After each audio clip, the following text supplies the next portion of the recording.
Alright, it's farming time. Okay, let's go ahead and, get this. So, until I can, get another CE drop, I'm pretty much stuck with this, setup here. Because, the problem with, this event is, you're pretty much just stuck with,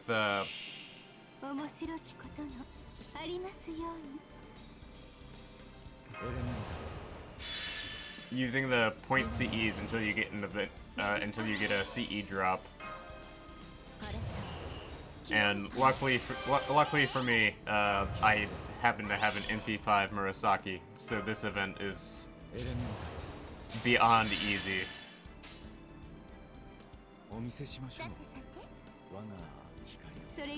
So I don't have much to worry about.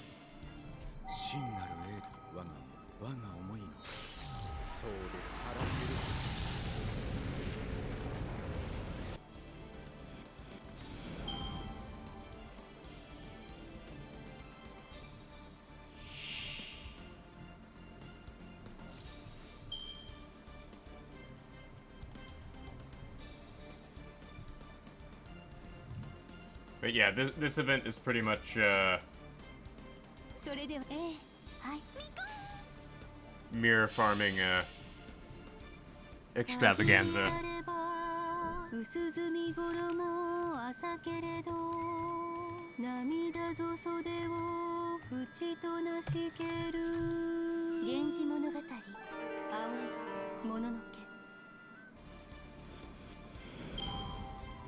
And I have, like, yet to get, like, any mirror drops on a regular basis.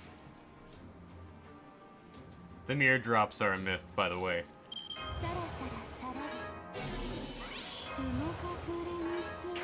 But, I'm using the, New Year's Mystic code because I need to level that up.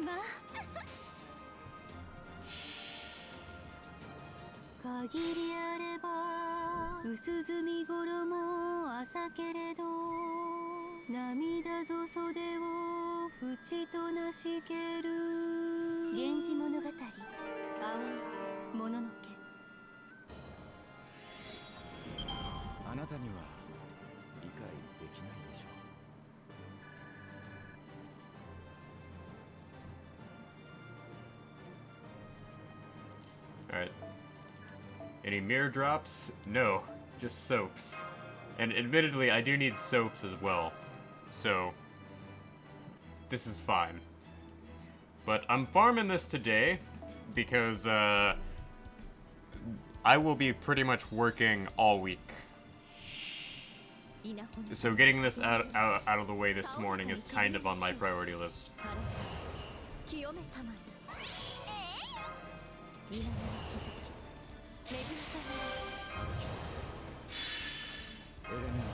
Also, I've been using, what's his name? Paracelsus a lot more lately. Mainly because I have, mainly because of Tamamo's buff and the fact that art servants are becoming more viable.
And once I finish leveling this up, we're gonna switch over to using the Arctic Mystic Code.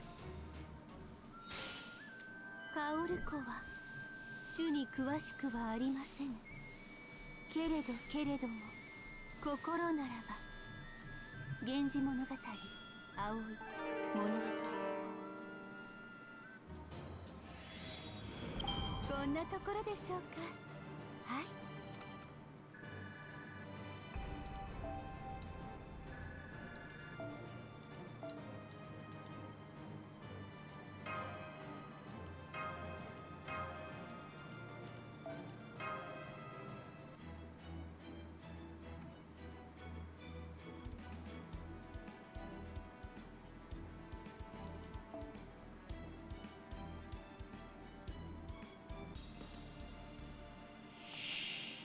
一息に書き上げましょう。皆の崩し恵みとなり晴れた清めたのエレメントある記録性お見せしそうですね。ええ、はい。真なる我が思いな Ah. そうである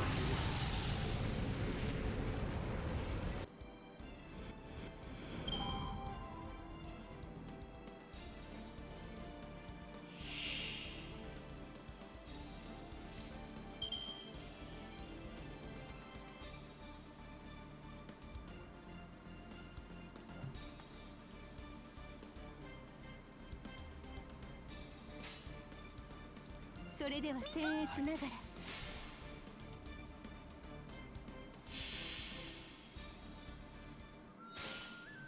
カオルコは主に詳しくはありません。けれども心ならば源氏物語青い物語。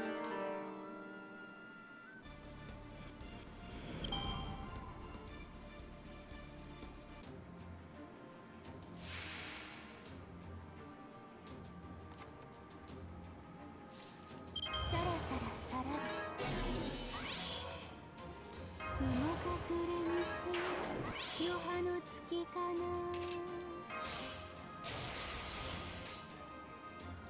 それまあ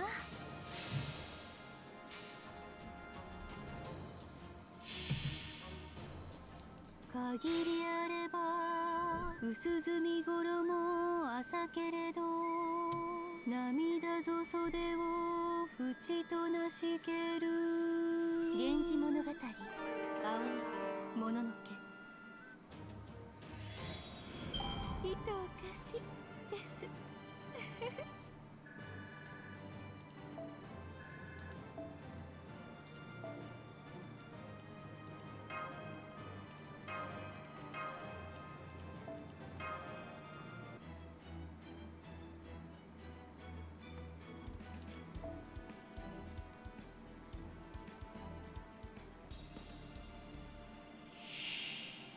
地に満ちるすべての愛しも今の日差し恵みとなり晴れた清めたのエレメン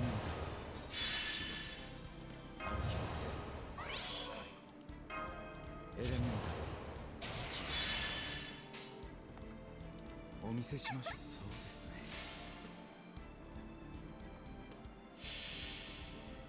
真なる我が思いのそうである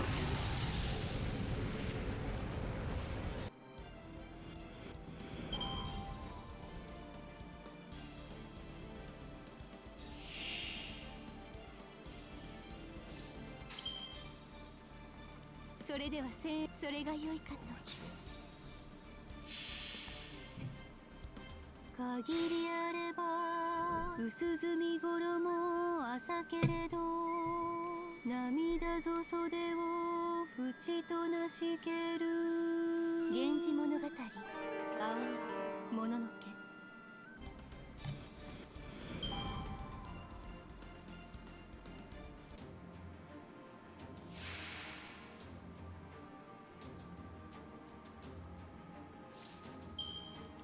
さらさらさら雲隠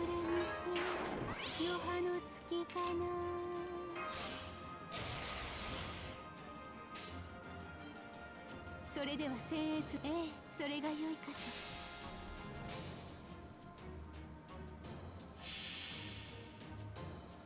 限りあれば薄墨衣朝けれど涙ぞ袖を淵となしける。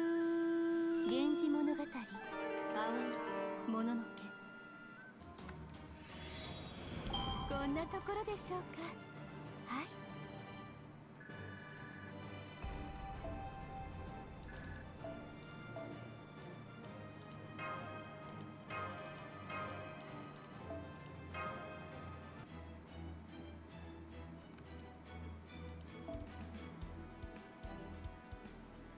Alright.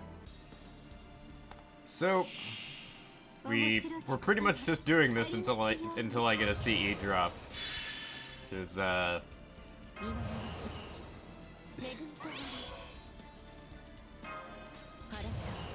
this event is very dependent on you getting a CE drop.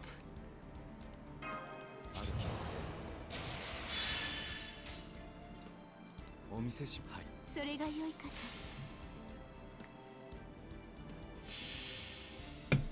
真なる英我が思いのそうで腹ける。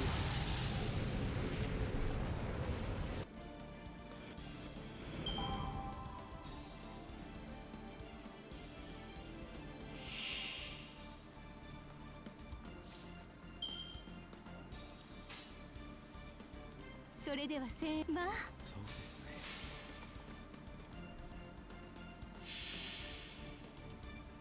限りあれば薄墨衣朝けれど涙ぞ袖を淵となしける。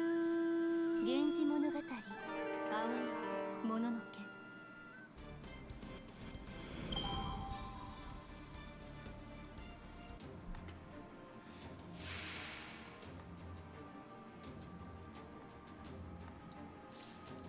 さらさらさらり雲隠れ西余波の月かな。各気がもりもり湧いてきた。限りあれば薄墨衣朝けれど涙ぞ袖を淵となしける。源氏物語、期待葵もののけ。お疲れですか。では遊戯といたしましょう。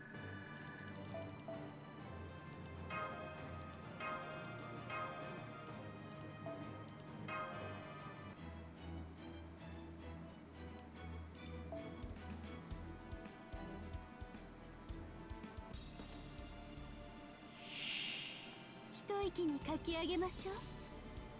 晴れ清めたまえ。南の兆し巡りたまえ。歩き独占エレメンタル歩き独占お見せしましょう。はい。我が光を Alright. So 真なる英 hopefully 我が思いの by the time I'm done farming I can get a CE drop.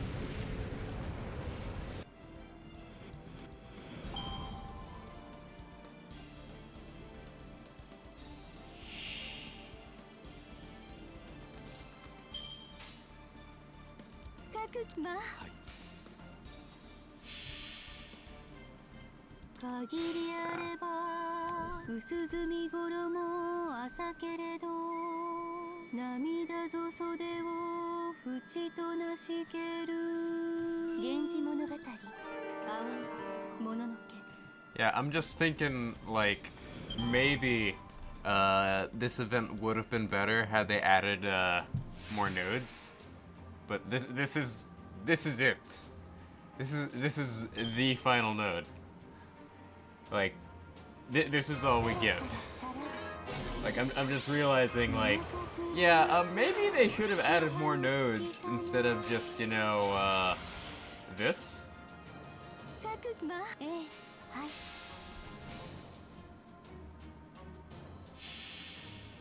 Like, let me look up the 主に詳しくは original ありません Valentines event for the JP run for this event. 源氏物語 So it would have been 2 years ago, February. そういえば Yeah, February. クルスの素材が足りませんでした Oh, ね nope. That's an advertisement. Whoops. Alright. Let's see here. Like, I'm getting summon tickets, but not a big deal. Okay. So, let's see. Yeah, this is literally it. There are no more nodes. Like, that's super disappointing that we're just stuck with this, like, one assassin node. But you know what? Whatever. We'll take what we can get. アベレージ1の魔術がいかなるものかご覧にある気がする Like, there's not much else I can do. Like, for whatever reason, DW decided, oh hey, we're just gonna have one assassin node here. And the event has, like, what, how many days are there in this event? 真なるエー我が思いの Like, more than a week left? Oh, sorry Liberditty for streaming at such odd times. Like, the thing is I stream when I have the opportunity to do so. And, on days where I have to work, by the time I get home, I am just so tired. And, when I'm, super tired, I just do not have the energy to stream. And it really sucks because, in theory, if I had the energy, I could stream every single day. But by the time I get home, it's like 5 o'clock. I've been dealing with children for 8 hours, and I've just run out of energy by then. Because thing is kids dealing with kids is very difficult. Like, I don't know how my teachers put up with me when I was a student. Because back when I was a student, I was a total troublemaker. And I don't know how my teachers put up with me. Oh well.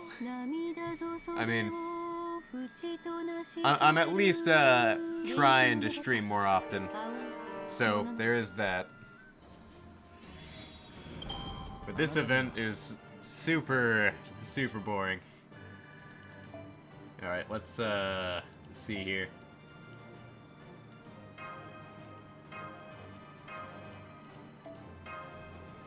Like, there's 7 days left in this event, and by the time I'm done farming this, I probably won't even be near the point ladder. Because I did the math for this event, and by the time you naturally do this event, you will not have enough to have gotten all the rewards from this event. This event is not very friendly to the player. But the system I'm using here, I can farm this level repeatedly in about 2 to 3 minutes each, if I pay attention. Because my attention span isn't that great. Probably need to work on that, but oh well.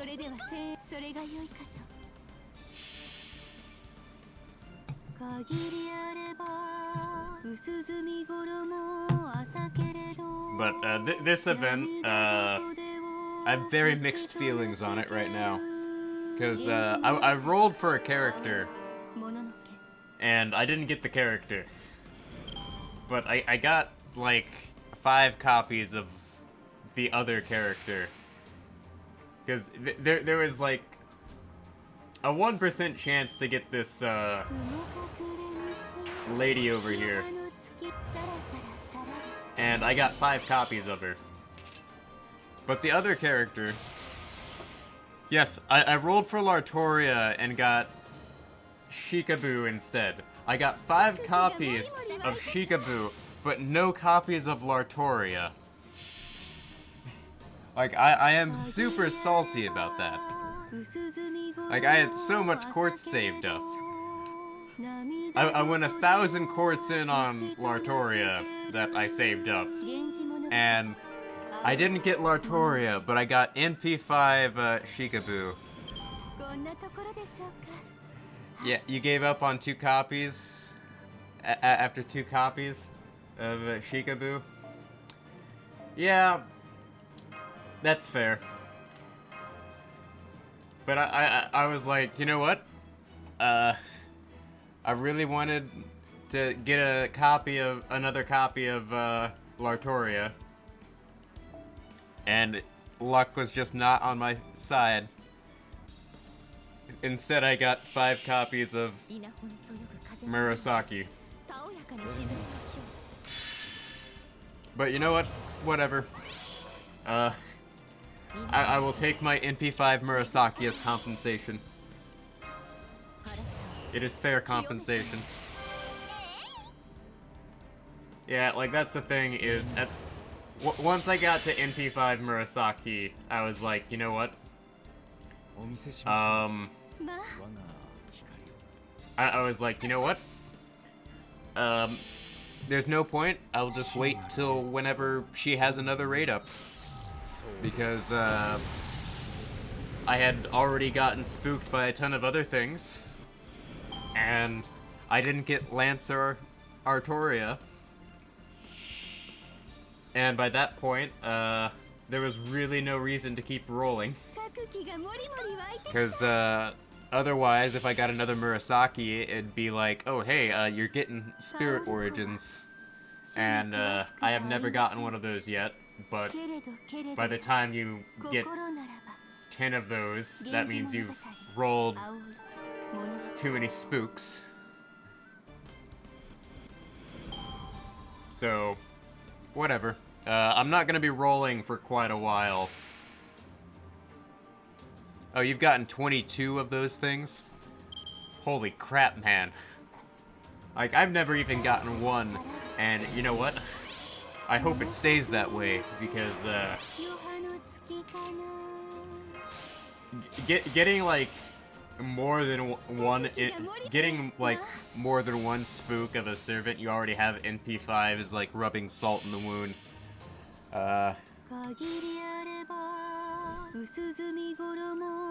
Getting a Spirit Origin is just even more salty. Jack Tamamo and Artoria are 3 out of 4 of them. Are 3/4 of them. Wow. Like, the thing is, I have really good luck with servants that, I really don't intend on, like, rolling for. And then the servants that I want to roll for, I just have super terrible luck.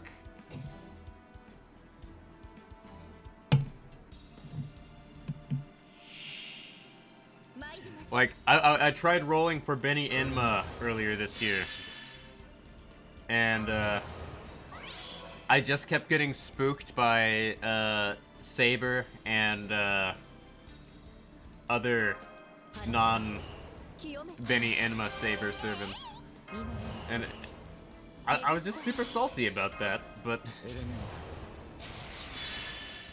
Oh, you never specifically rolled for him? Like, I have only ever specifically rolled for Tamamo once, and that's because, I really wanted Tamamo. And... Tamamo is a servant I have a really, really, mixed feeling about. Because Tamamo is, like, that one servant that took forever to, get. Because I originally rolled for Tamamo when she first came out on NA. Didn't get her. Waited for a rerun. Didn't get her then. Waited for a New Year's event. Didn't get her then. And then another New Year's event, and I got her. And that was like pretty much the first 2 years of NA where I kept trying to get Tamamo and didn't get her. But I eventually got her. It was only a matter of time. But Murasaki is actually a lot better than I thought she was going to be. Murasaki, after doing some research, I found that Murasaki gets a lot of event bonuses in the Japanese events, which is something that's gonna be quite a big deal later on.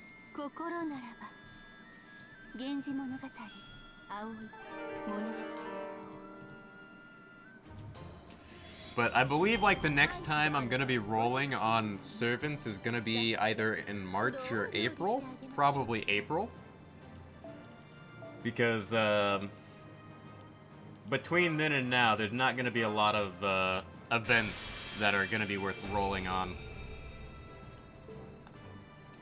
Because the next event that I'm willing to roll on would be the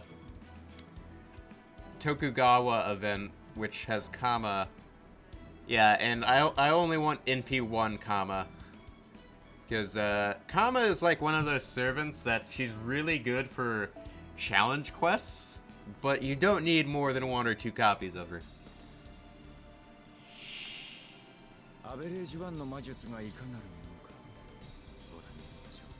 But aside from that, there's also Reigns and Luvia in the following month. And I believe that Luvia is like on permanent rate up.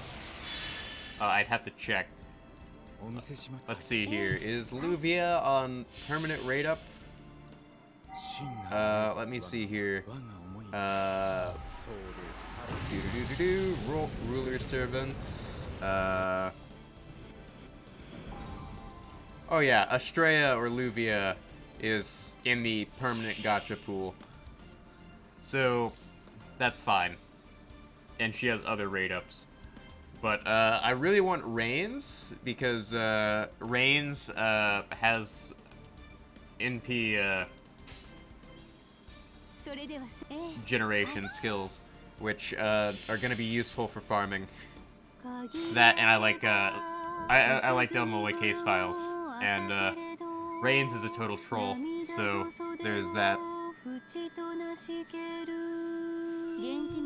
But the Tokugawa event is gonna be pretty interesting.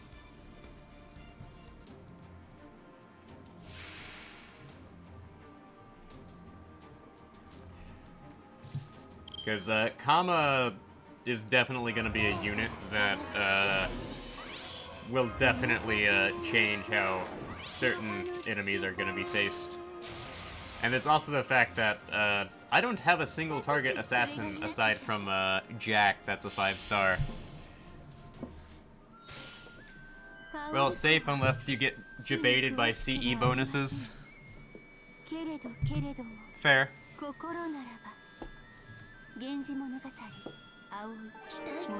I mean, some of these events have absolutely terrible drop rates.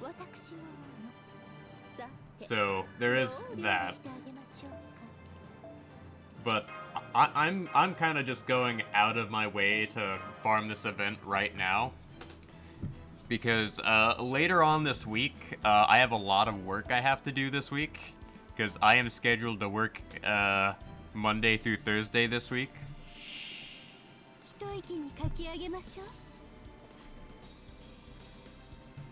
You want 2 more copies of BB and 2 more copies of Dante's? That's understandable. I would like a couple more copies of Dante's, because I only have NP1 Dante's. And this summer I wasn't able to roll because,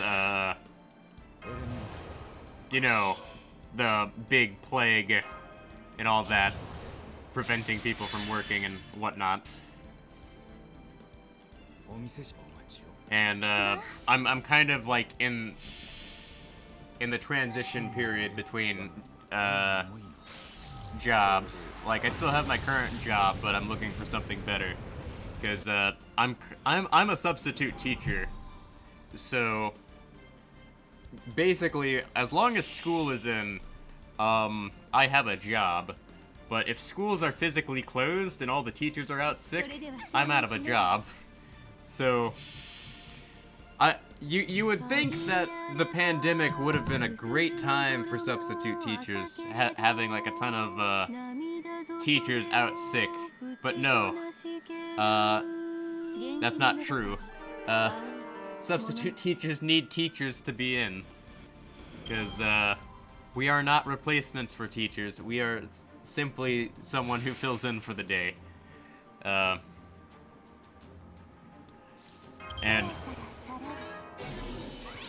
yeah, if all the teachers are out, that means there's no one to substitute for. Like, substitute teachers are a victim of their own success.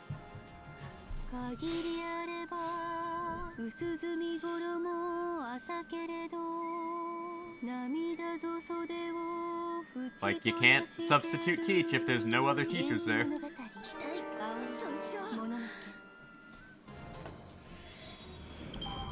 But there's also the fact that a lot of teachers are just like, oh hey, we're not gonna come in now. Because the school I was subbing at this week, they had me scheduled as being an English and a social studies teacher 2 days, on Wednesday and Thursday. Well, imagine my horror when I get there and they're like, "Oh, hey, you're not gonna be you're not gonna be in the classroom today. You're gonna be in the cafeteria and you're gonna be watching over whatever kids teachers aren't there for the day." So basically, this week, I get there and they're pretty much like, "Oh, hey, you're in the cafeteria on babysitting duty." And that's pretty much what it was this week. And I know that sounds terrible, but that's what it was. We pretty much had the kids sit at tables, they pull out their Chromebooks, and they're allowed to do any of their schoolwork, and that's about it. It's literally just study hall with all of the yeah, that's pretty much how I would describe it, Psycho. Because, at the end of the day, we're like, I was in there with, like, 3 other substitutes, and we're like, wow, this is absolutely terrible. Because normally, when I go into substitute teach, I check in with, whoever's in charge, and they give me, like, a packet of things I'm supposed to do that day, with, like, a list of numbers and places to send kids if they cause trouble. But, this week, they were like, if they cause trouble, just have them sit down or let it go. Because, there's nothing we can really do. And it just blew my mind that they were just, like, that blatant about it. Like, they'd never done something like that before. Like, most of the time, they're like, oh yeah, if they're causing trouble, just let them go. And that just blows my mind, because normally schools are super strict about if they're causing trouble, send them to the deans or something. But in this case, they're like, just let it go. Try to get them to stop, but, we don't have enough staff right now to, handle that. And I was very surprised by this. Because I found out, like, in the middle of the day, the reason why, all the kids were being sent to the cafeteria is because a lot of the teachers just aren't showing up. And it's really bad, honestly. Because it kind of makes me not want to substitute teach, which is bad because I kind of need to substitute teach because I need the money. Because I've already spent way too much money on this game, that's for sure.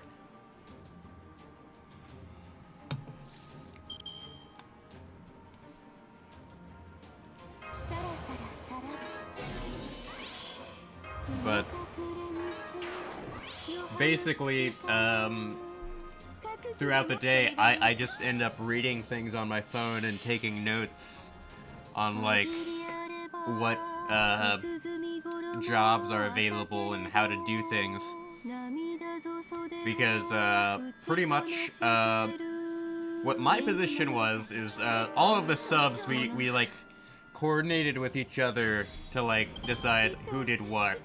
And I was the guy who was like...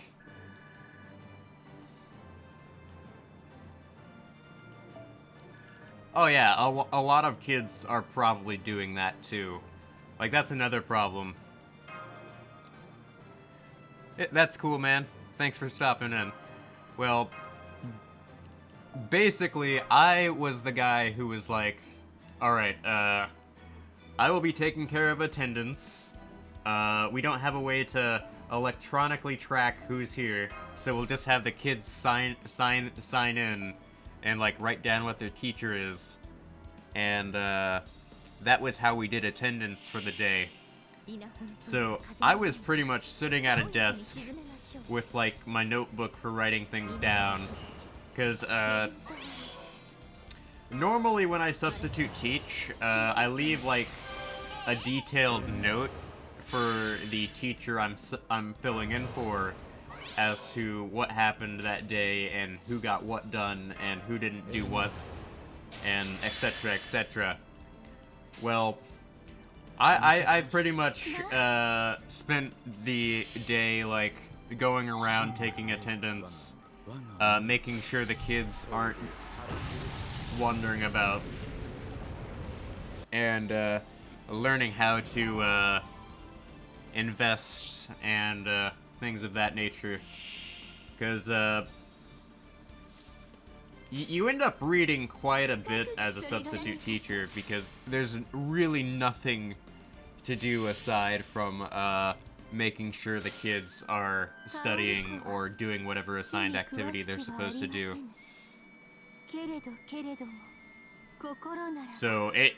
So when you're a substitute teacher, always bring, like, a book or a notebook to write in, because substitute teaching is pretty much, a combination of, being a study hall supervisor and,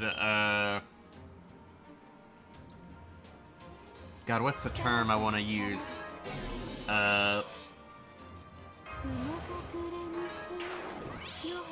Basically a recorder of events. So if you like to have, like, a lot of time to read and think about things, substitute teaching is great, depending on what sub position you take.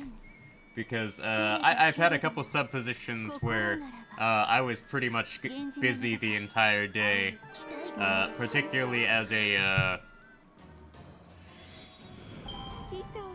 gym teacher, like, one time. Never teaching gym again, by the way. Teaching gym sucks. At least if you're a substitute teacher.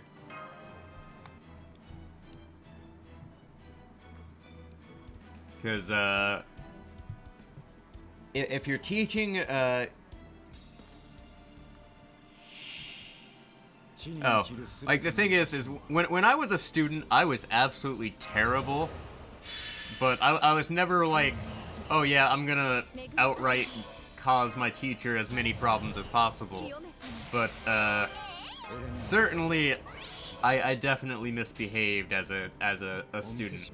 But as a teacher, on the flip side, I'm like, oh dear God, I hope I was never this terrible as a student.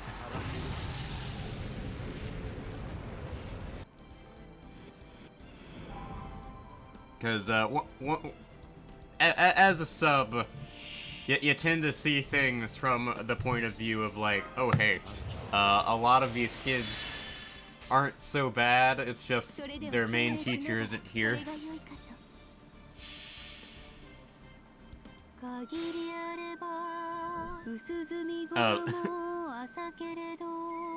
Like, the thing is, as a sub for being a gym teacher, basically, the thing is, you don't know what you're getting into. They normally don't leave you plans for the day. If you're lucky, they'll give you a way to take attendance, because the past couple times I have substitute teached, they didn't give me a way to take attendance when I was a gym teacher. It's like, oh yeah, the other gym teachers will take care of it. That was a lie. Like, what other gym teacher is there to help me? I don't see any other gym teacher. Oh wait, that gym teacher's out too. Oh no. What am I gonna do?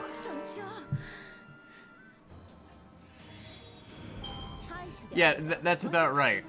Like, 18 people showed up, not sure if they were the right ones. Yeah. Like, I'm surprised that schools haven't, like, come up with some sort of way for, like, students to take, like, their student ID and scan it as they enter a room to say they're there. Because that would save a lot of problems. Like, instead of, like, having to manually take attendance, it'd be easier if the schools found a way to automate it. Because that would save so many problems for the teachers. RFID cards? What are RFID cards? Hold on a moment.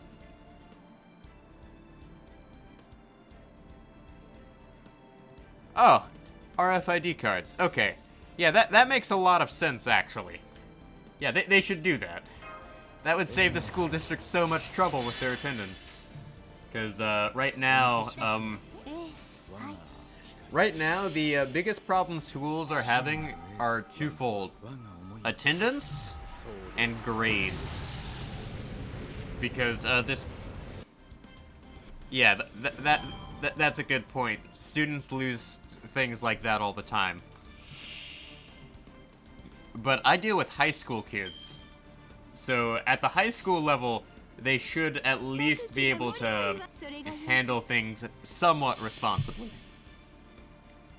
Not completely responsibly, but somewhat responsibly. Oh wait, hold on a moment. High school kids are just as irresponsible as adults. Oh no, this is a terrible idea. Oh no. Adults lose things just as much as high schoolers do. Oh no.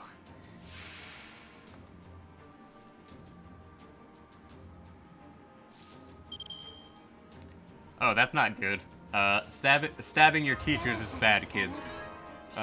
Don't stab your teachers. But that's another thing, is high school kids never want to do the gym activities, when, they have gym class.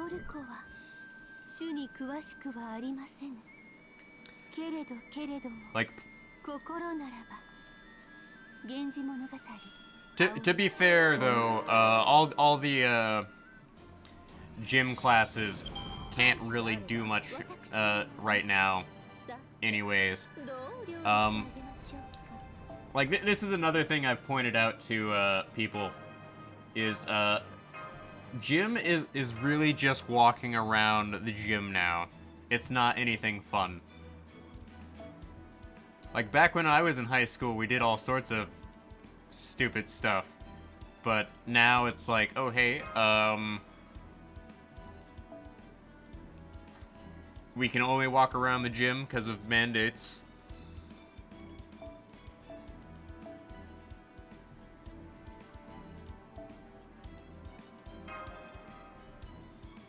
Because part of the problem right now is with COVID and everything.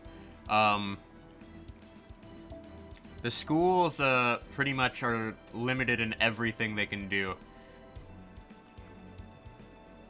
Because I've talked to a couple teachers.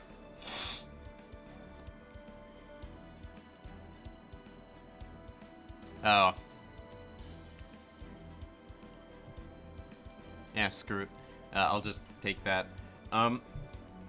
Another thing is a lot of like physical activities in classes like gym are very limited because one of the things you learn pretty quickly is that medical bills are expensive as an adult. So anything that could like potentially like rack up several $100s in medical bills, such as full contact sports and anything that involves tackling of that nature. Schools are very incentivized to cut that out because the way schools work is normally if a student gets injured, they have to pay, injured on school property, they have to pay for it. Oh, you grew up in the hood, so teachers had to deal with crazy stuff all the time? Yeah, sounds about right. Like, I've taught in a couple schools that could be considered in the hood, but not really.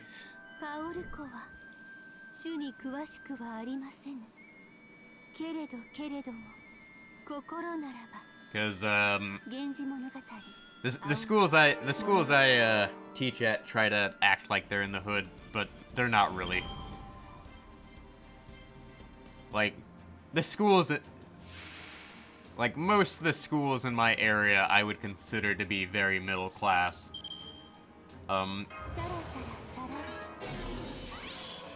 Like it's not like high-end schools, but they're better off than a lot of the rural and inner city schools I've been to. That being said, I'm very aware of the fact that the pay for teachers in my state is garbage. So that's certainly a thing.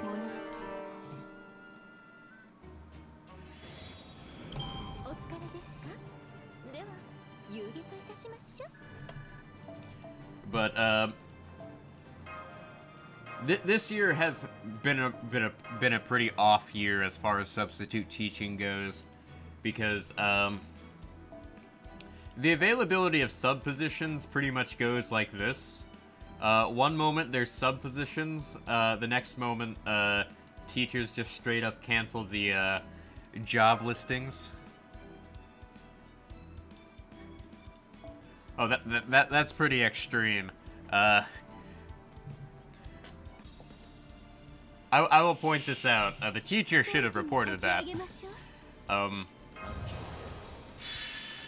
Especially if it's a drug like that, because drugs do a lot of unpleasant things to the human body.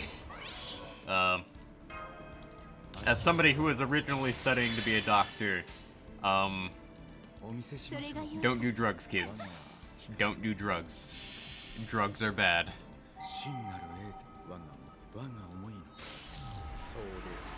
But, I was originally studying to be a doctor, and then I realized, one, I could never afford to go to medical school, and two, I really don't think I would have the patience to deal with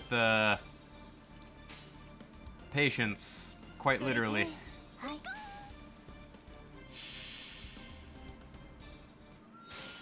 And instead, I went into education and found, like, oh hey, I have a lot more patience than I thought I did, because dealing with troublemakers all day is kind of something that's not too difficult. So in the end, it turned out, no, it's not that I didn't have the patience, it's just I didn't have the money. Oh well.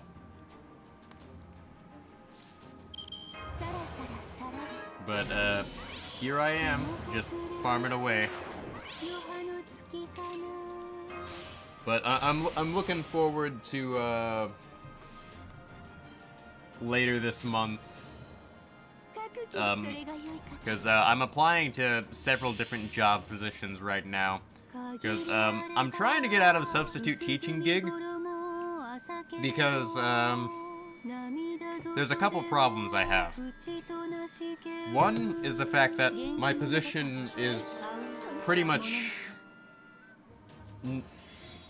God, what's the term I should use here to describe my terms of employment?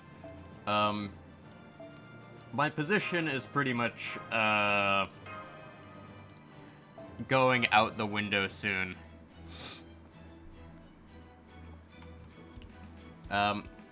Thank you for wishing me luck on finding a job.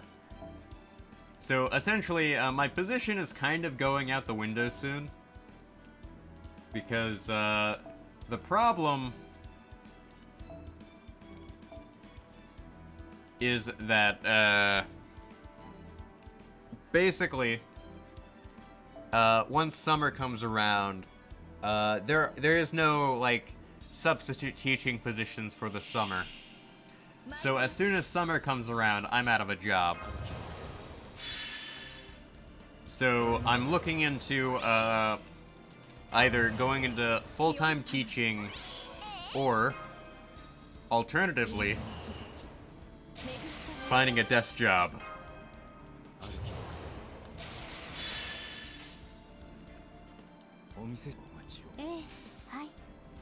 Like, either way, I'm trying to get out of the substitute teaching business,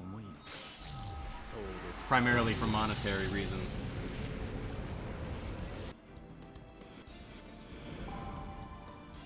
Because, let me tell you, depending on which school I'm subbing at, I could be making less than minimum wage. Like, at the moment, I make barely above minimum wage here in the state of Indiana. And, that's kind of a problem. Because, I've done the math, and unless I find, like, an actual position,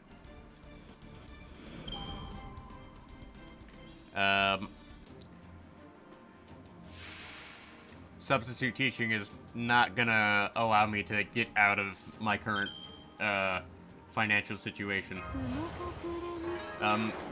There are a lot of places, I don't think I could handle teaching.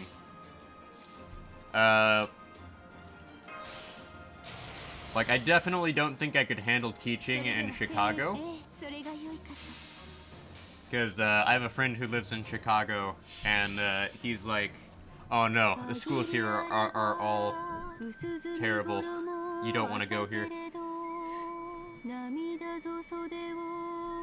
But, as somebody who deals with quite a lot of children, I really don't have a problem with, like, wherever I would teach, as long as I don't have to move very far from my current location.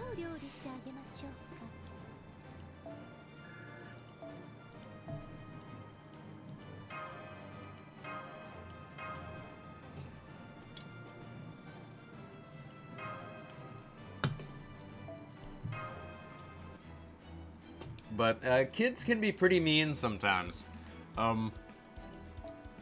Like, Like, I have heard some pretty creative insults from some kids at times. Because one time I had a kid say to me, you look like you eat peanut butter in your mom's basement. And I'm like, what the heck? Like, kids come up with some pretty interesting insults. I'm not gonna lie. But so,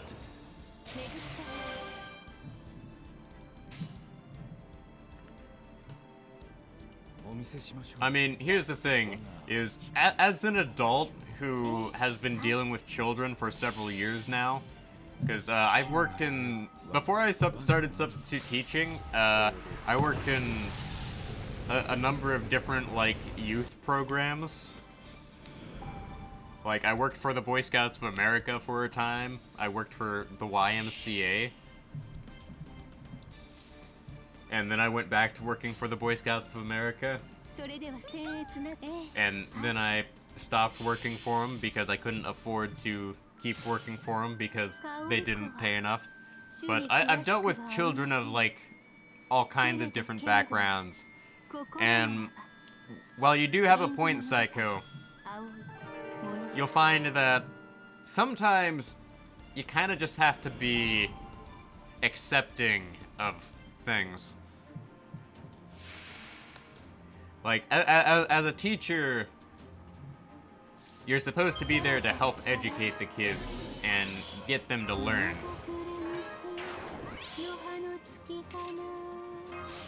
And you kind of have to understand that sometimes people don't want to learn. And I know that's that's an unpleasant fact, but when it comes down to it, sometimes you kind of have to poke things along to get things going.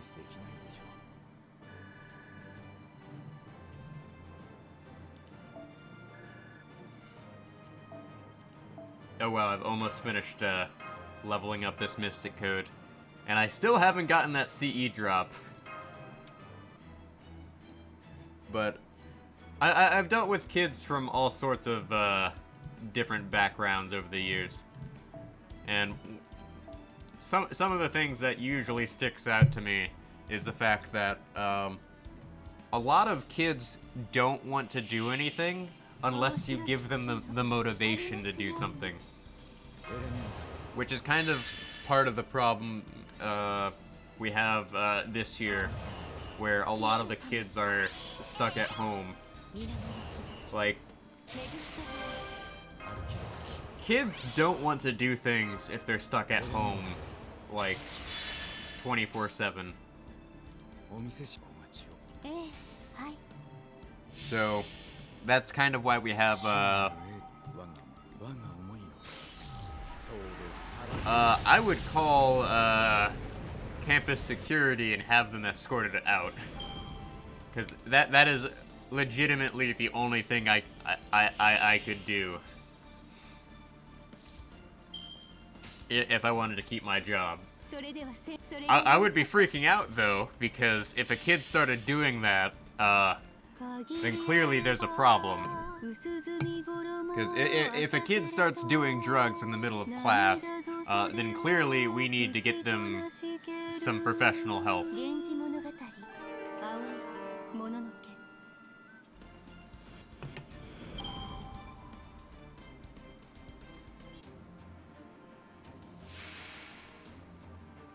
Because I'm not gonna lie, if a kid started doing something like that when I was teaching, I'd probably be freaking out.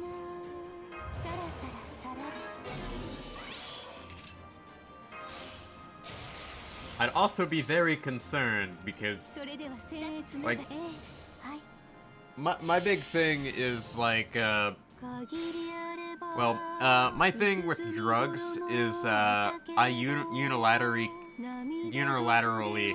cannot approve of people doing drugs after, having studied.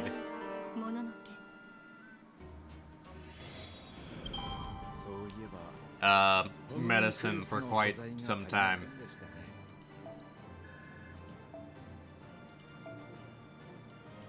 Because,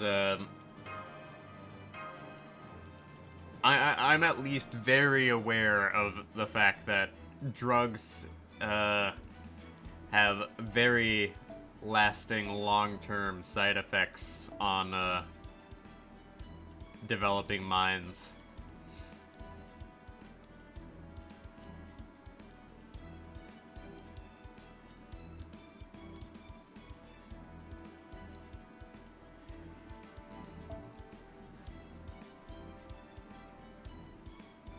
But, I can usually tell when kids are,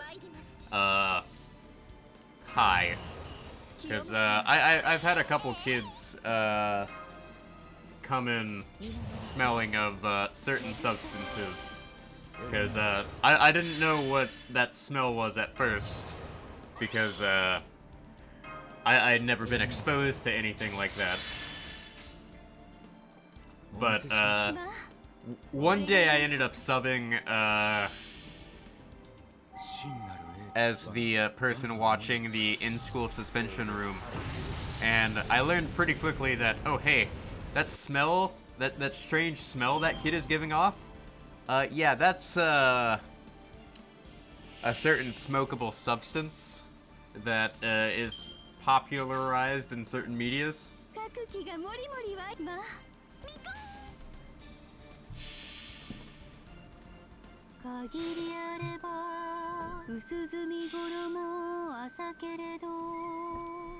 Which is, not good. And you learn pretty quickly that, sometimes, if kids are acting off, they're probably doing something they're not supposed to do.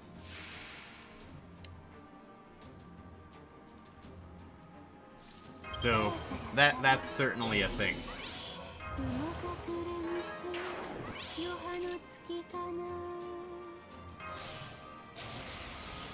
Alright.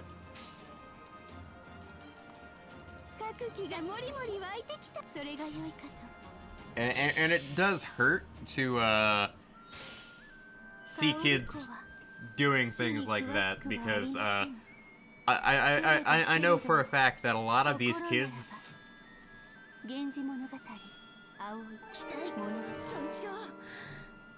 Oh, you got suspended just for smelling like it?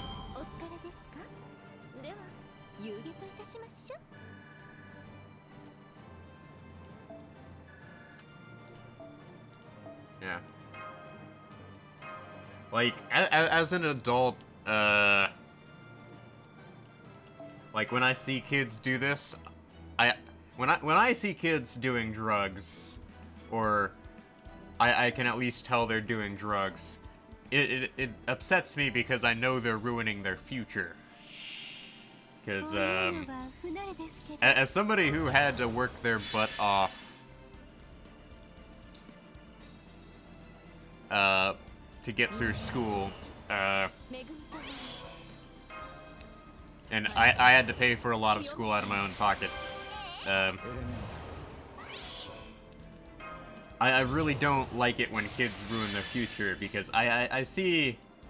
I try to see the good part of,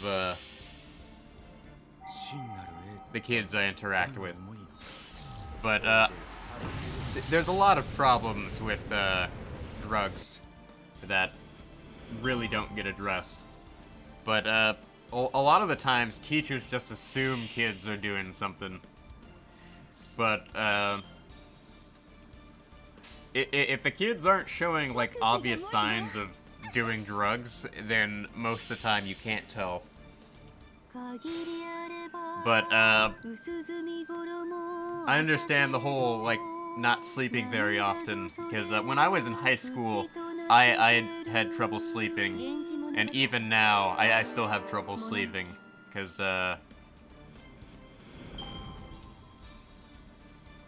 insomnia is annoying.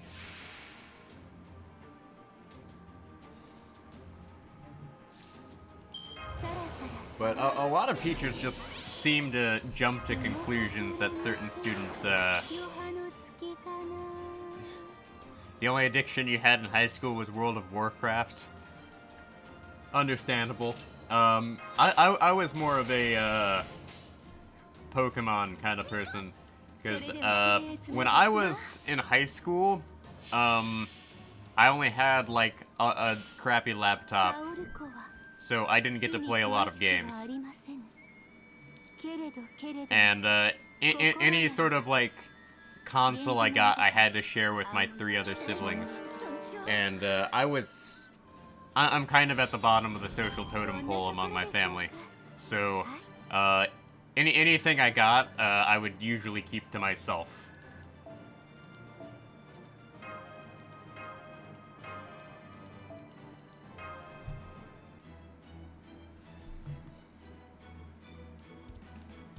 Still no CE drop.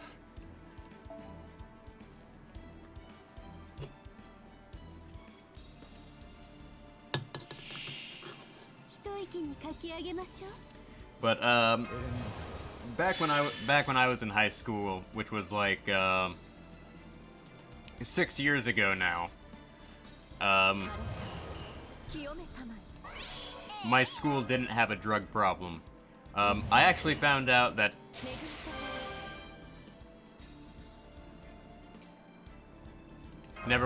I would never want to go back to high school.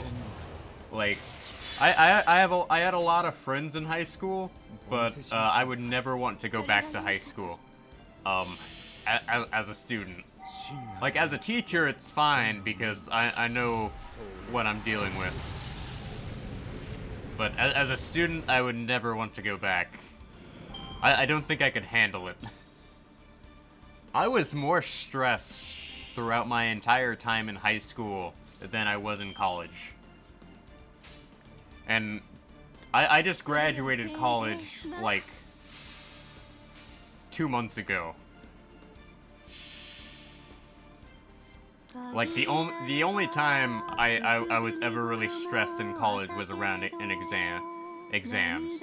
In high school, I was stressed all the time, because I had to deal with a lot of crap from my family, my peers, and my teachers.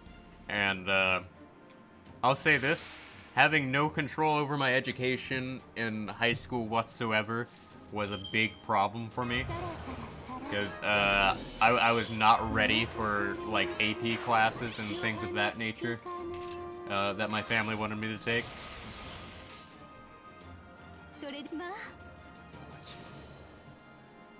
But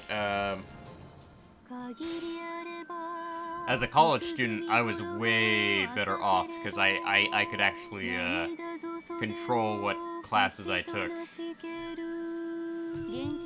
Mostly. There are some classes you have no control over taking whatsoever.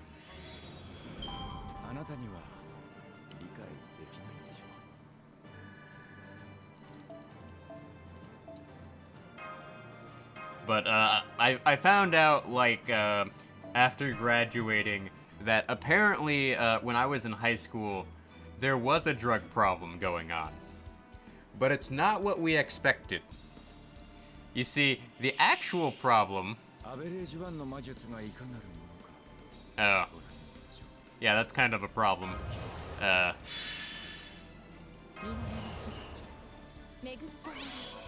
That's a very touchy subject. But when I did find out there was an actual drug problem going on.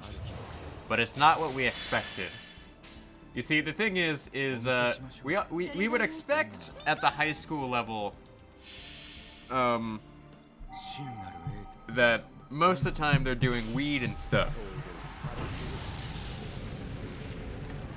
But apparently, at my high school, it wasn't weed that was the drug of choice. The drug of choice was, God, what's the term for drugs that help with mental performance? I forget the term, but basically the big thing at my high school was like things that help with mental performance, supposedly. Because my high school is kind of like to pretend it was like some sort of super fancy prep school. It really wasn't. It just, yeah, it was like Adderall and things like that. And like I forget the term for these things because I have terrible memory, but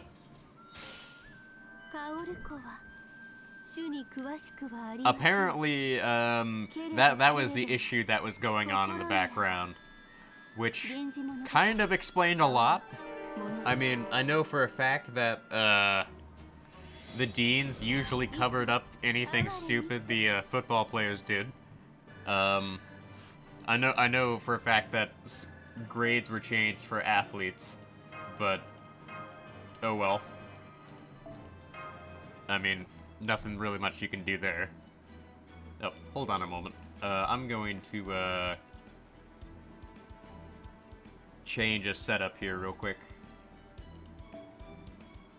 So, let's see here. Because, drugs, are not... I honestly didn't expect, there to be any sort of drug problem. Because, I come from a very well-off area. Like, the idea of somebody selling drugs in a well-off area shouldn't have been a surprise. It's alright, man. I mean, the thing is a lot of people don't really get to see the teacher's side of things. Because, teachers are not really encouraged to, talk about their teaching experience. And for good reason, I might add.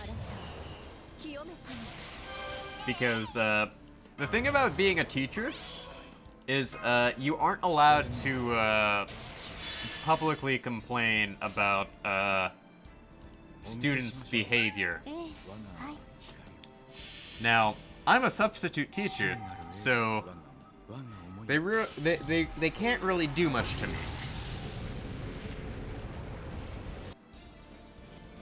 So, as a substitute teacher, I only get like a fragment of the total picture I get from dealing with certain students. Because, odds are, I will only interact with, like, a student, like, once during the entire year, at most.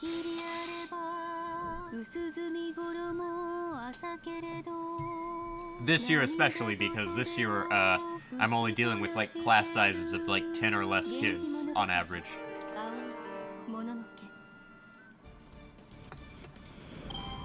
But you learn pretty quickly that a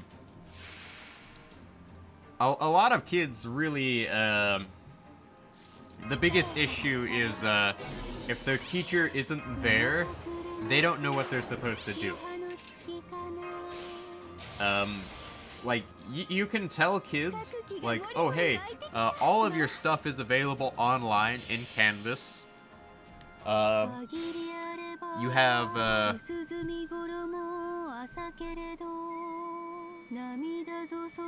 CYFD.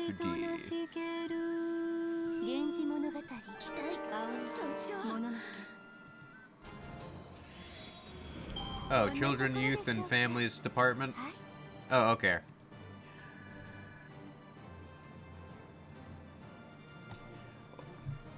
Oh. Like, my thing is, here's the thing, is, there have been points in time where, I have subbed for the same person for, like, a month.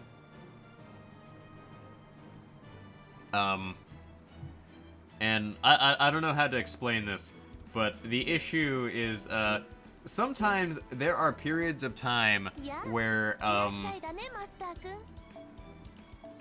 I have, ended up substitute teaching for the same person for more than a month. And last semester, I ended up subbing for, one person for a couple weeks, actually.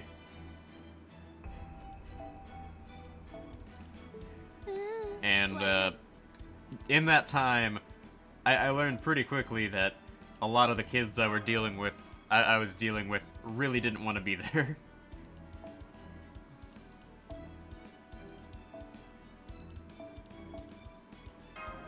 And to be fair, I understand when kids don't want to be in the classroom.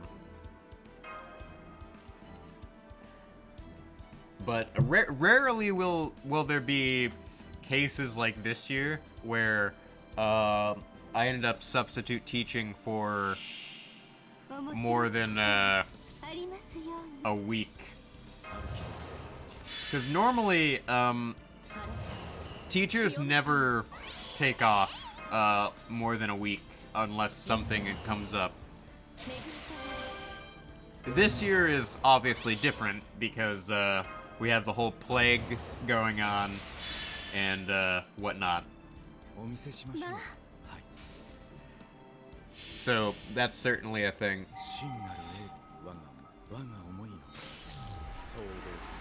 But most of the time, I never... Yeah, I call it the plague because that's pretty much what it is right now. Like, I could call it a number of different things. The plague, the COVID, the 19. There's a number of different nicknames I've heard for it.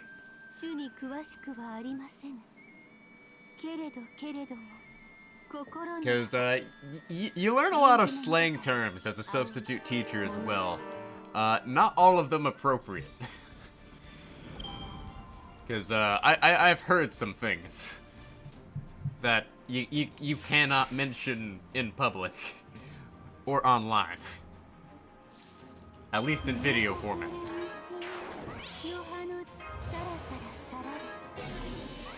I've also been called things that are not good.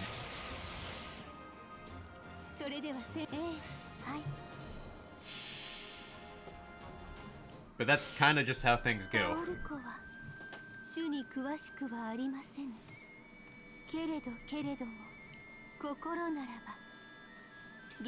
So, yeah. So I have farmed over a million points so far today, and I have yet to get a CE drop. I really hope this isn't like Gilfest this year, where I only started getting CE drops towards the very end. Like Gilfest last year was a total disaster for me, for a number of reasons. But also Christmas this year, I didn't farm like at all because I was focusing on getting my final college papers in, which was worth it. Do I regret not farming more at Christmas? Absolutely. I should have farmed more at Christmas. I should have. But, oh well.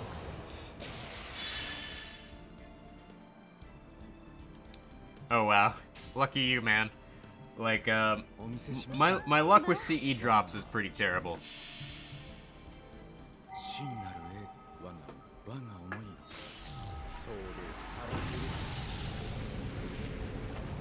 But, pretty much, farming this today to get it out of the way is kind of my #1 priority.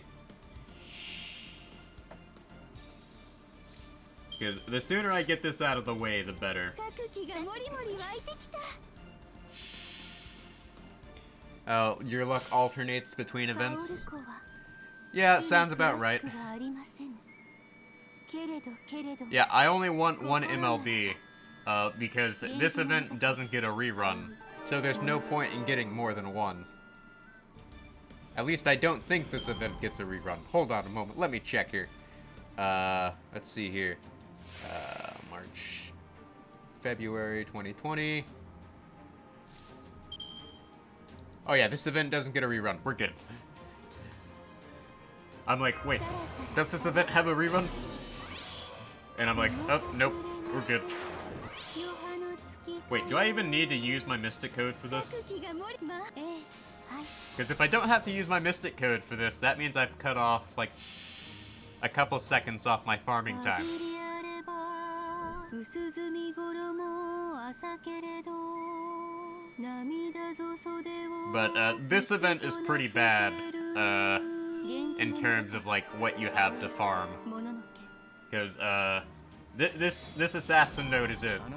There's no more nodes after this.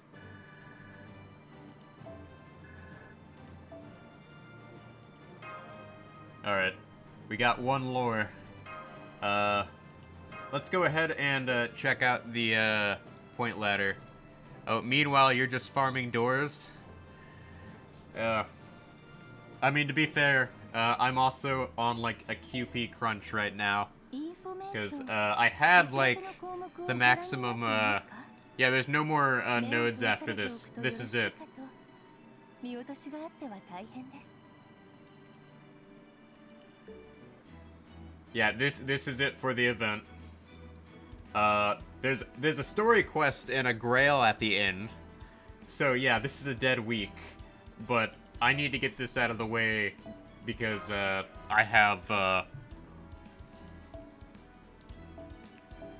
I'm pretty much working all week. So getting this out of the way is kind of my #1 priority. And what is Angra's bond at? 136? Okay. Because I'm working my way to bond 10 Angra. Because I want to read Angra's special interlude that you unlock at bond 10. Oh, the thing about NP4 Angra is to date I have rolled over 10 million friend points. Put that into perspective as to how much I have rolled the friend point gotcha.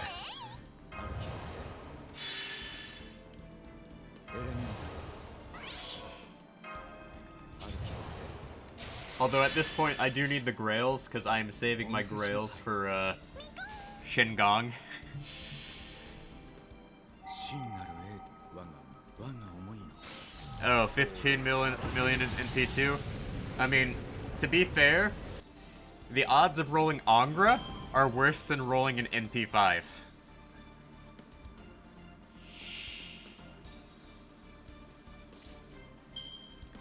So, it doesn't matter how good your luck is, rolling for Angra is worse than rolling for an NP5 servant to, an NP5 5-star. けれどけれども心ならば源氏物語 Because, 物語 basically it's completely random. Well, then your free-to-play friend has the greatest luck in the world, or possibly the worst. I don't know. さらさらさら Well, lucky him. I mean, he's pretty much set. He doesn't have to worry about farming anything in the future.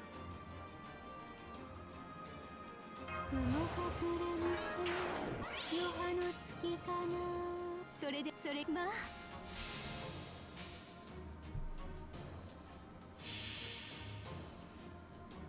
Well, NP1 Scotty is all you really need. 主に詳 So, しくはありません there is that. けれど I mean, け you れど don't need an NP5 Scotty. I mean, 源 what 氏物語 we have yet to encounter something that requires like Scotty's NP like to absolutely clear it.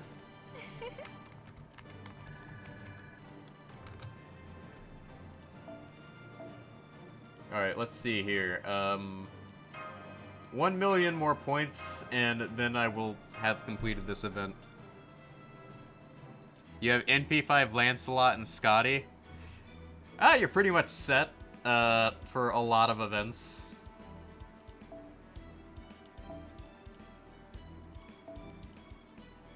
And I just have no luck with people's event servants.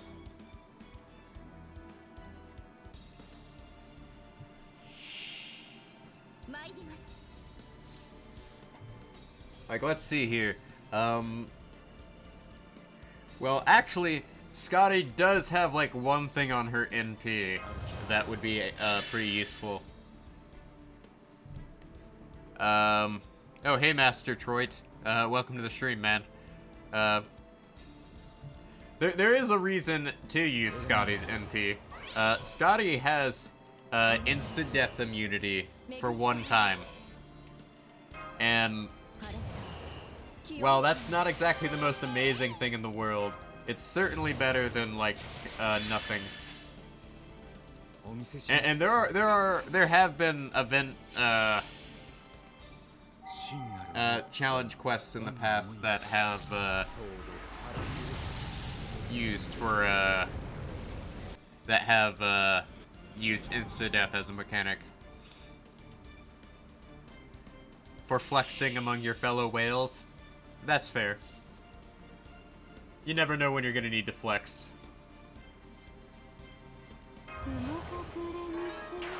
Oh no, I didn't mean to use that. Oh well. Too late now. For flexing among your fellow whales. I mean, I'm sort of a whale, but I only whale on things I want.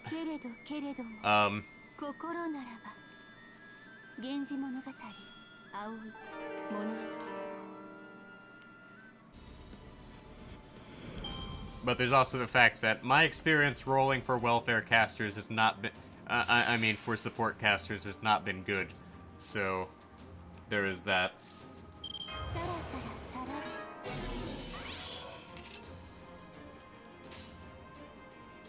So, can I get away with doing this? I think I can. But my experience with casters has always been like, oh hey, I'm a roll for this caster. I'm probably not gonna get it.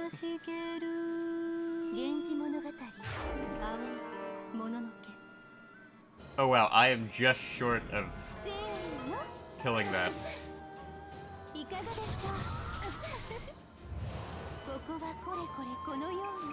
You've told yourself you aren't rolling again until Castoria comes out? I mean, you got another year. And I will admit, Castoria does make things a lot easier if you have certain units.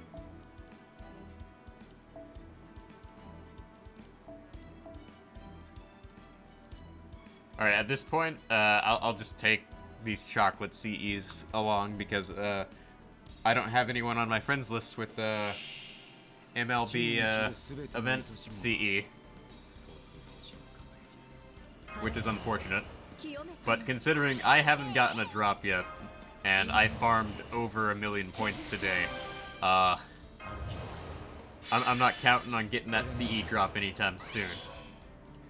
So at this point, it's kind of at the bottom of my mind. I don't have my friend code registered on here. I'll need to get around to doing that.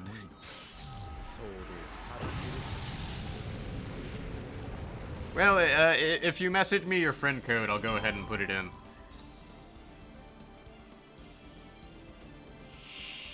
Because I could always use more friends.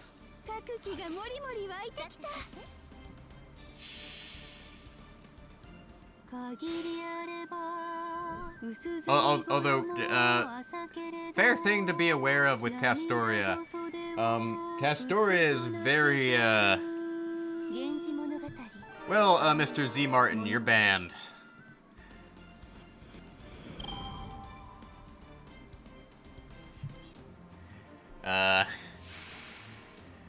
Like, I get that same message in every one of my streams asking to go to that site. And that site is, one, both a scam and a virus. And Twitch has done absolutely nothing about the bot problem. 薄墨衣朝けれど涙ぞ袖を打ちとなしける Like, we can totally do without the bots, Twitch. Kinda need to work on that. Like, I need to, like, set up my stream to where it blocks links, unless, I specify it. Because that's part of the problem, is, I don't have, like, any sort of way to block links yet set up.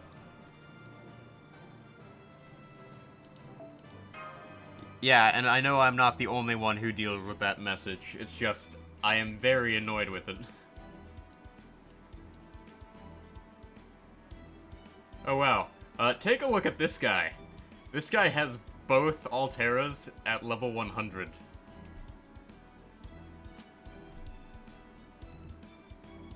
Alright, I'll go ahead and put in your friend code.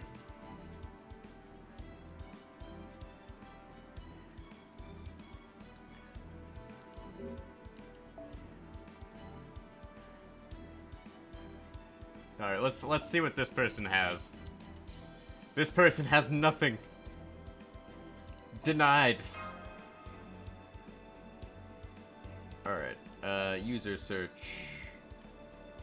Oh, hold on a moment. I have to, type this in here. Let's, try this again. Okay. So,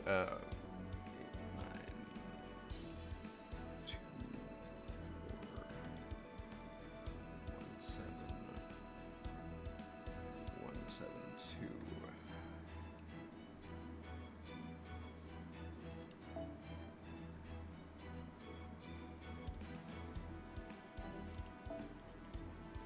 Oh, nice. Very nice.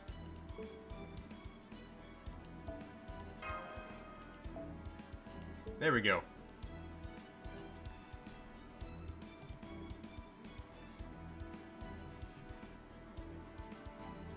Yeah, although funny thing is I have, been unable to roll Altera on this account. Because she's never on, like, a rate up that's good for me.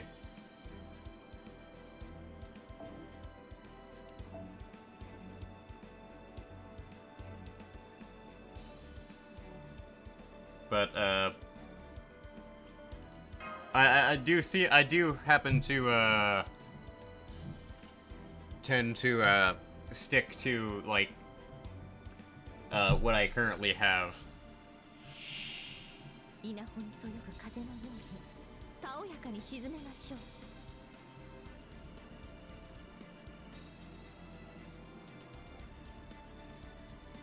Hold on a moment.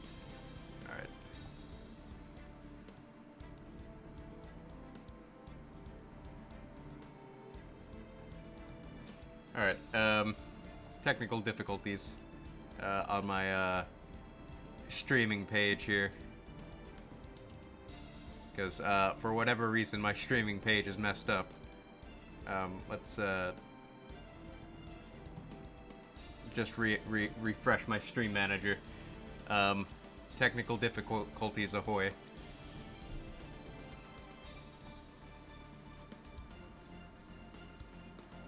Yeah, I've broken my stream managing page. My IGN should be under Pinky Pirate. I haven't changed it for a while, so I should probably get around to changing it to Indie Smash. Like I've changed all my other stuff.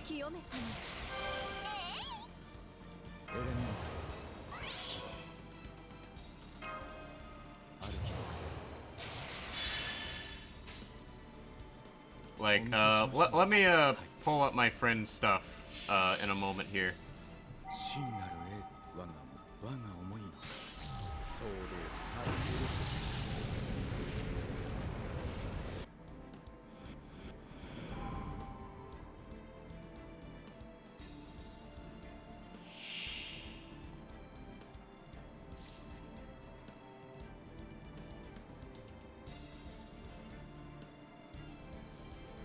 Alright, dealing with technical difficulties on my, like, stream manager. Either that or it's, like, something that's gone horribly wrong with, Google Chrome. I think it's the second one. Oh well. Can't fix everything.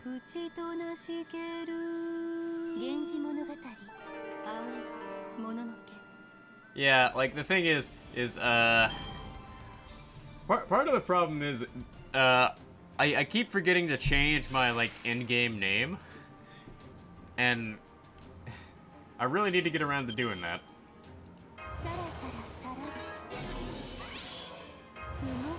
But I'm very forgetful of certain things.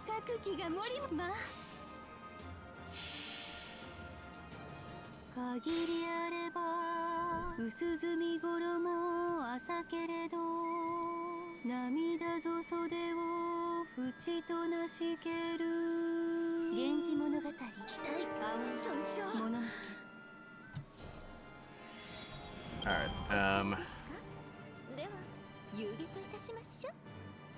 okay. So, let's see. We are at 2.15 million points.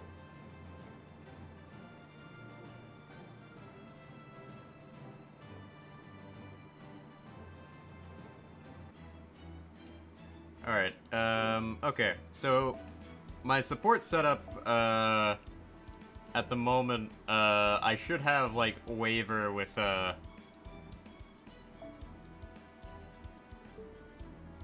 Mystic Code CE on.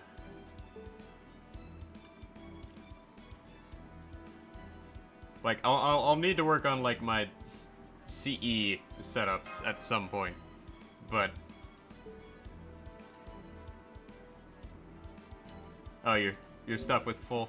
Yeah, I can redo that.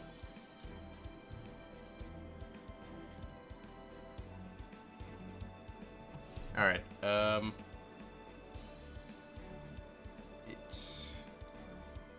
9, 2, 417, 172.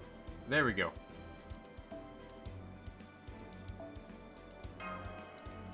Alright, there we go. I sent you the request.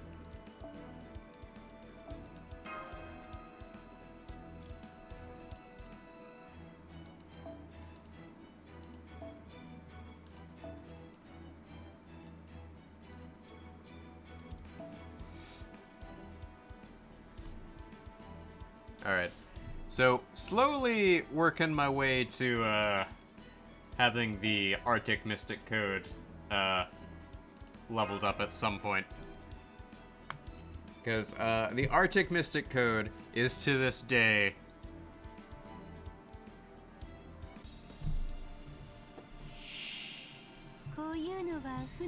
Yeah, just from, like, a brief glimpse at, Psycho's, support, I will admit, Psycho has better support units than I do. Like, I have Waver and Scotty, so I'm good in that department. I also have Merlin, if I need to put it up.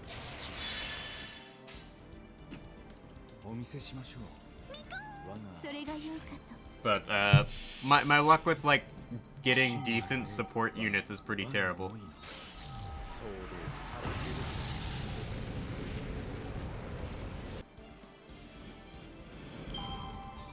Yeah.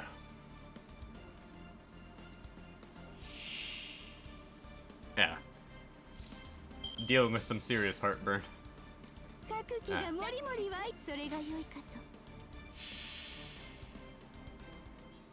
Like, the thing is I don't roll for... I didn't roll for Waver. Waver came to me. Waver was like, yeah, I want to work under you, man. I want to work for you. Of course, at the time, I didn't know that Waver was actually the only support unit in the game. Because, I was a day one player of FGO. And there have been times where I've missed logging in because, I've broken my phone before, and, things of that nature, or I was legitimately in a place where I couldn't log in. Because, the hardest part of keeping your login streak going is knowing that if your phone breaks, you're kind of screwed. Oh yeah, I got my waiver straight out of Fuyuki.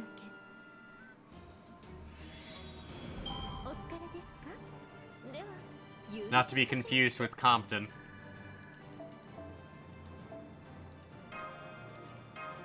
Of course, I wouldn't want to live in Fuyuki after having to deal with heroic spirits and whatnot.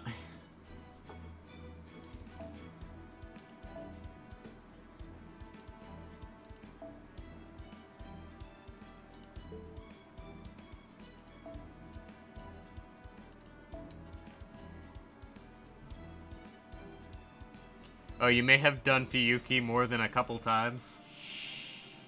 I mean, I didn't know about the whole re-rolling process, but oh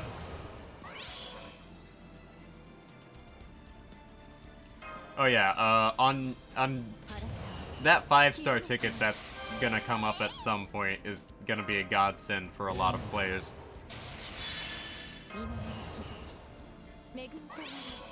Because there are certainly 5-star units that, to this day, I don't have that I could really use.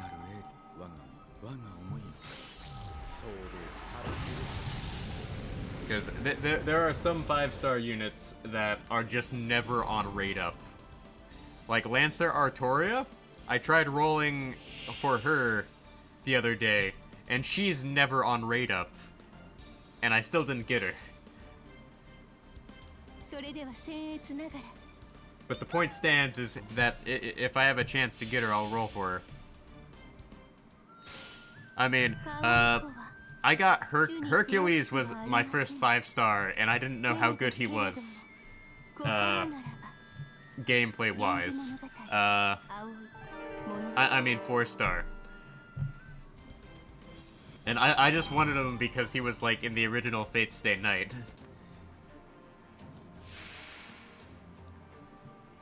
I meant to say 4-star, Troy. But with performance like that, can you really say he's a 4-star? Like, I really think, 4 stars, underselling his performance.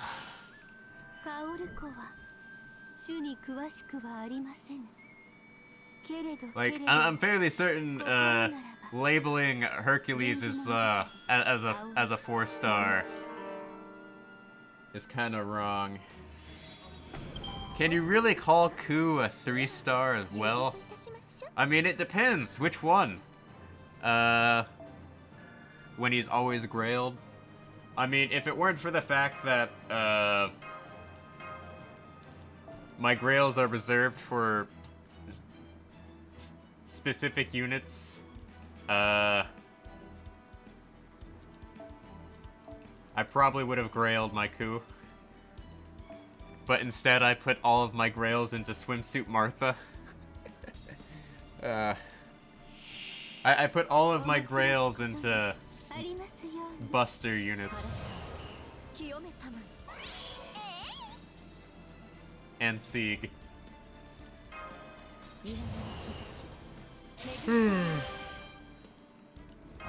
One of which I regret.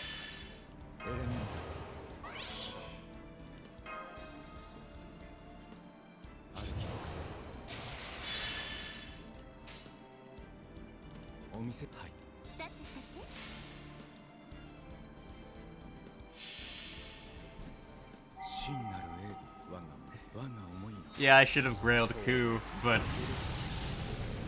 there are so many servants I want to grail, I can't grail them all.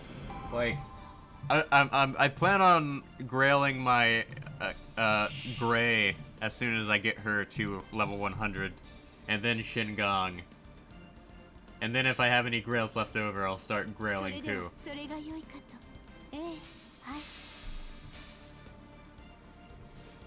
Because the real problem isn't the fact that,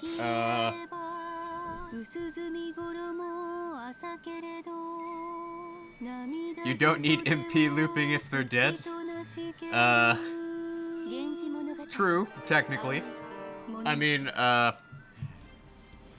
have a system where I can 3-turn loop with Saber Artoria, but it's very sketchy.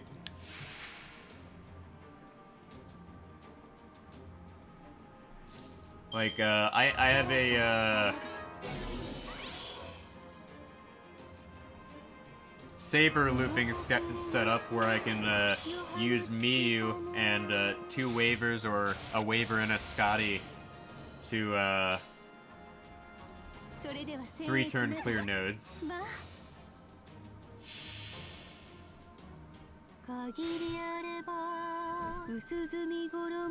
But then again, like, that setup is more whaley than anything.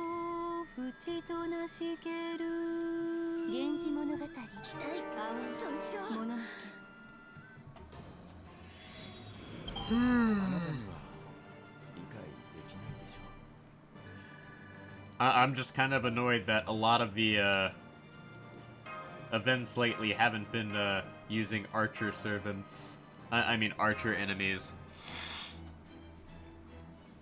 You can brute force it with the 100% battery. True.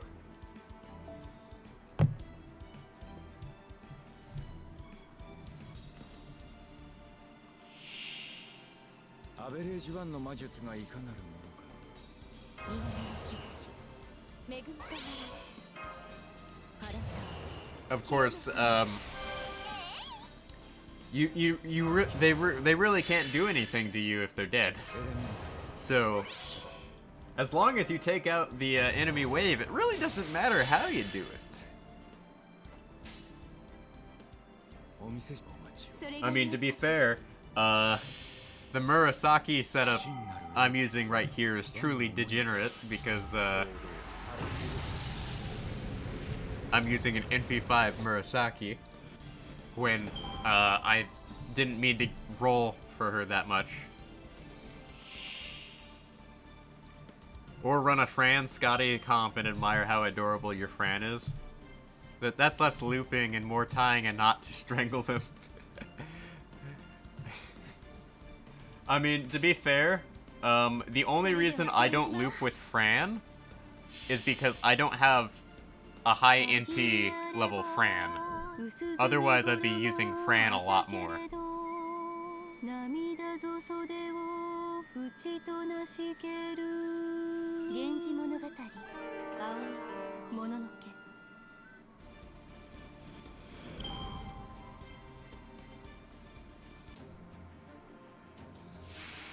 Because Fran is better for looping than Lancelot is at times.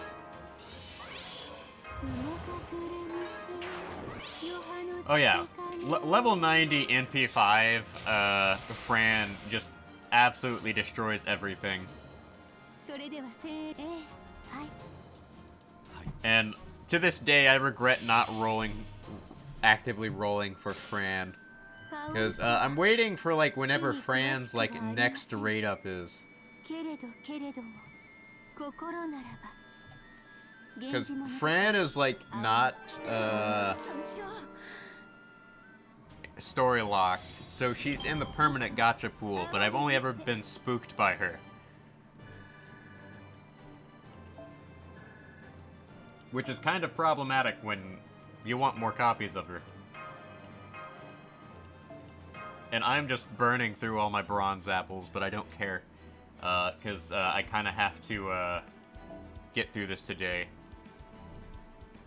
I mean, the thing about Lancelot is he uses guns.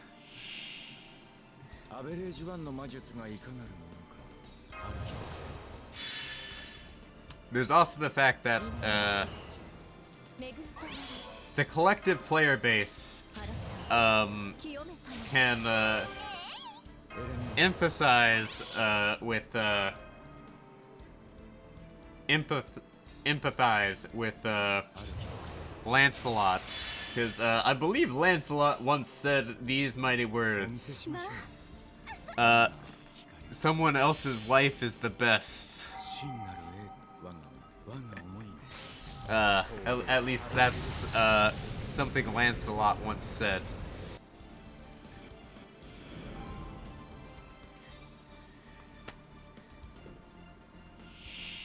Because Lancelot is truly a man of culture. But from a gameplay perspective, Lancelot's crit thing is only useful if the enemy's not dead. And an NP5 Lancelot can kill a lot of things. Provided he has crit stars and an adequate setup. So that's certainly a thing.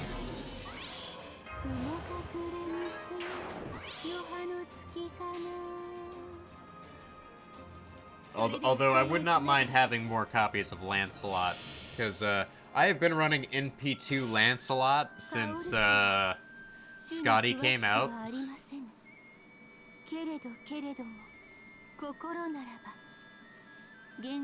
Oh yeah, like once Castoria comes out, pretty much all the quick servants are just gonna disappear. Like it's kind of a problem because like there are certainly times where Waver's the better option compared to Castoria. But Castoria pretty much just dunks on every single unit.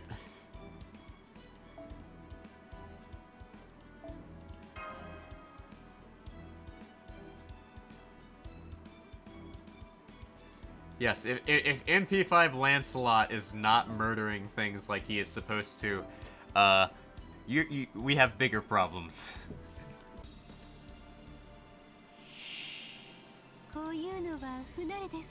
Like, if Lancelot is unable to defeat his enemies with minimal difficulties, we have bigger problems.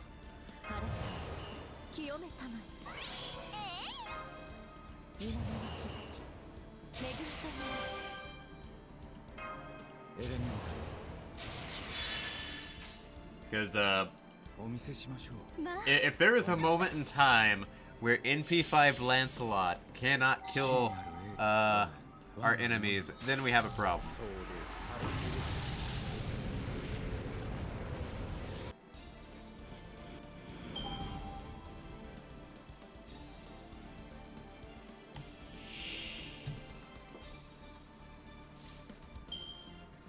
So, keep that in mind.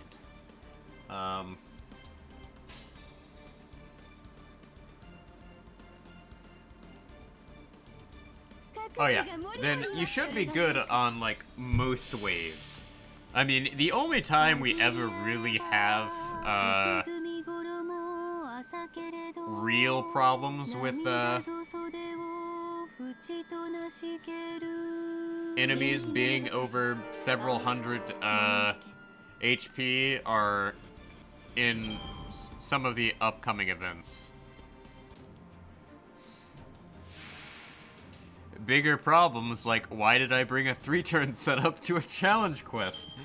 Well, if it worked out, if it works, it works.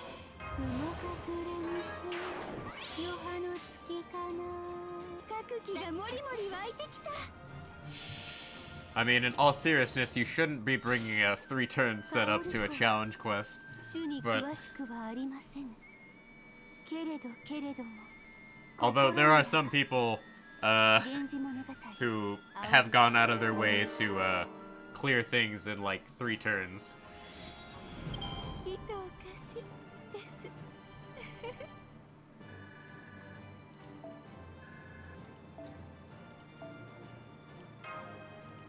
Like, sometimes I look at other people's like setups and I'm like, God, I wish I had money to whale that hard.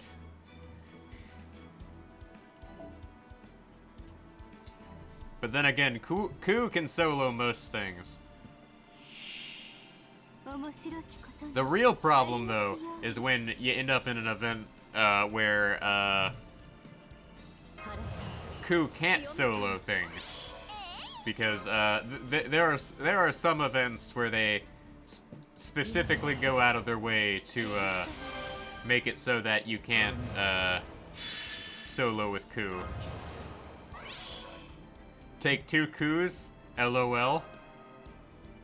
I mean, if one can't solve the problem, maybe 2 can.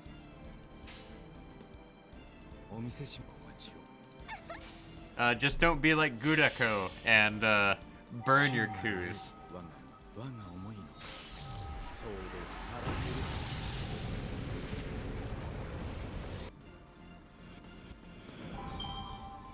Like, to this day, I'm still scarred by, that, God, what's the, term they're using for that, I believe it's like Chaldea Carnival, I think. They're using for, like, that animation that was coming out. Where, they burned all the Kus.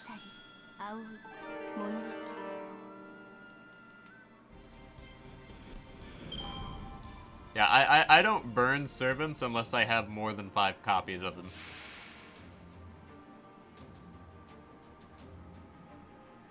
Like, that's just standard procedure for me.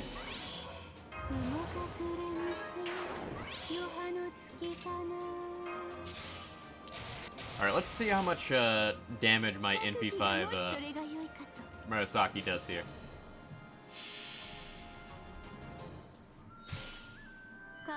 Okay, I'm also looking at, like, future events.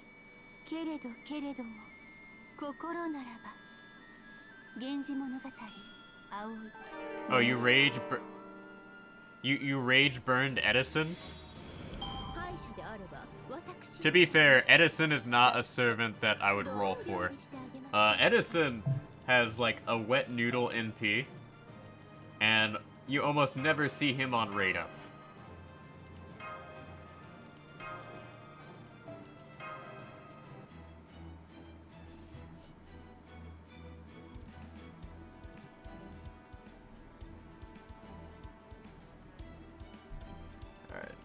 Let's see. Check to make sure I'm taking the MLB CE.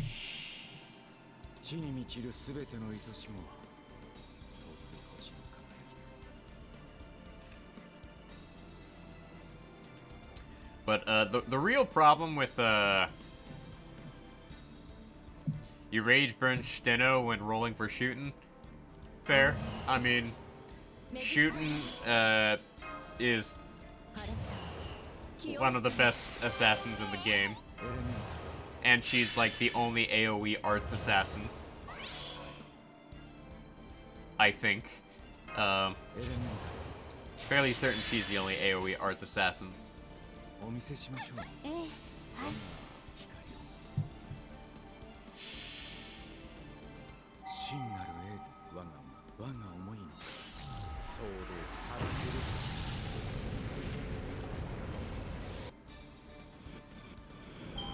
Oh yeah, you're right. Phantom is AoE arts. You're right. But then again, when will you ever really use Phantom? Ha ha ha ha ha. Phantom really needs a buff to his NP. His NP is like the worst assassin NP.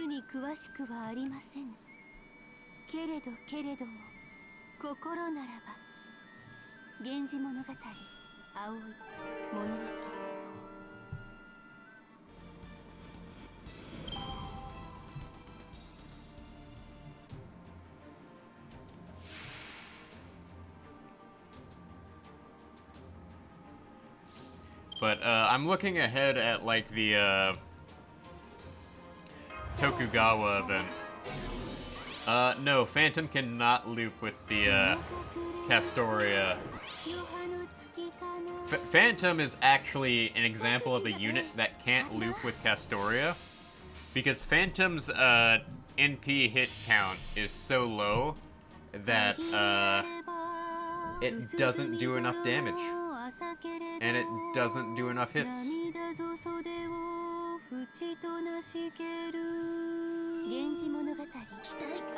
You see, Phantom's Noble Phantasm is a one-hit Noble Phantasm. So it cannot loop because it requires more than one hit to generate NP.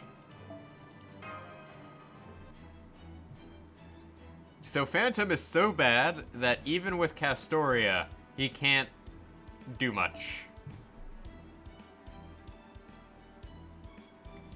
And that's really sad. Well, at least with Shootin'. Like, the thing about Shootin' is Shootin's, God,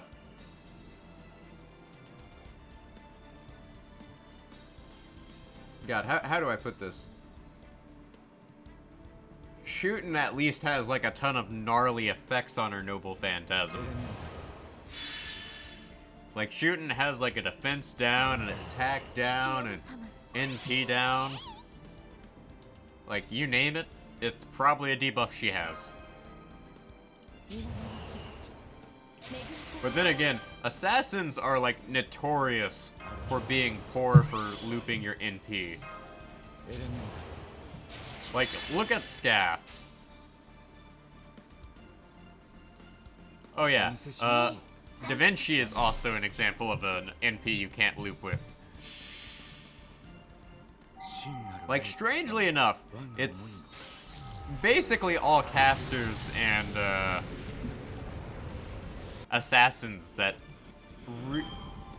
casters, assassins, and berserkers that really don't work well with Castoria. Simply because almost none of them have arts NPs or multi-hit NPs. That being said, Murasaki and Sieg are both AoE casters that are insanely good with Castoria.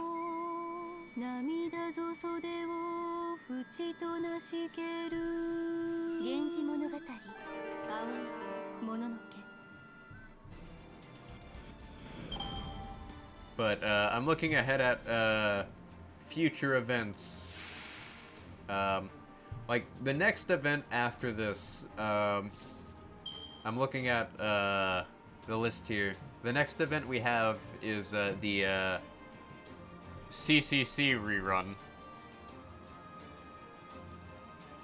Helena could probably do it. But Helena is a rather unique case. Because Helena is technically the second highest hitting arts servant in the game.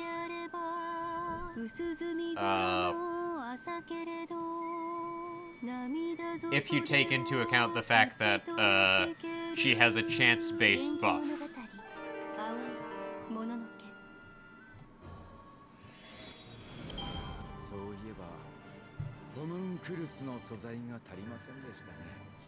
Which would be really good if it weren't for the fact that it's chance-based. And and we all know that chance-based things do not go well for us. Caster of the Nightless City? Maybe.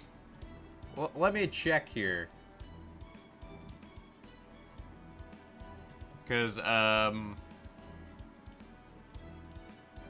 that's like a one servant, that we'd have to check on.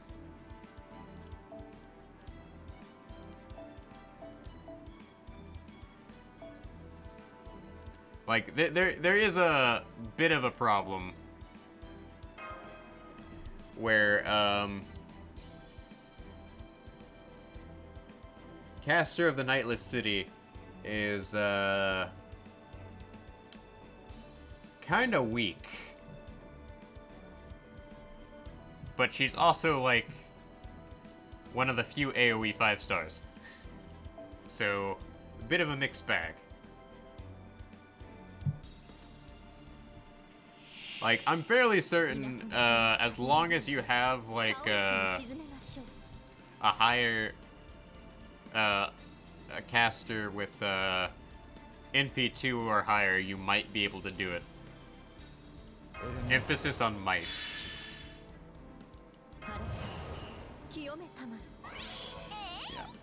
Although, to be fair, like, at this point, there's really no point in using anyone other than, like, Sieg or, Murasaki, if you're gonna be, using Castoria. Simply because they just steamroll everything.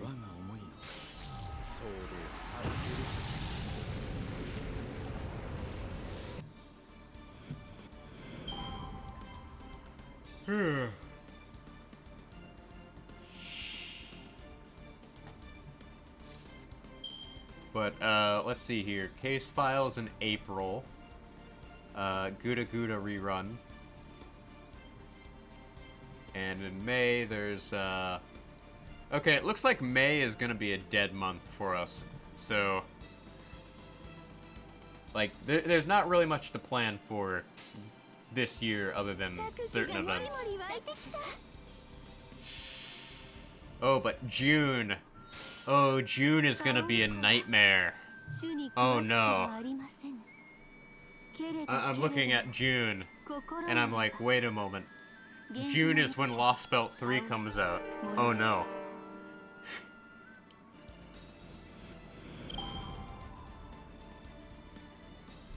Well, see you around, man. Because I'm like, wait a moment. June is when all the good servants I want are coming out. Oh no. This is gonna be terrible.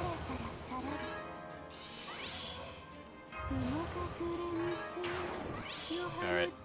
So I've been farming for 2 hours and no CE drop yet. I'm beginning to be convinced that the CE drop may be a myth.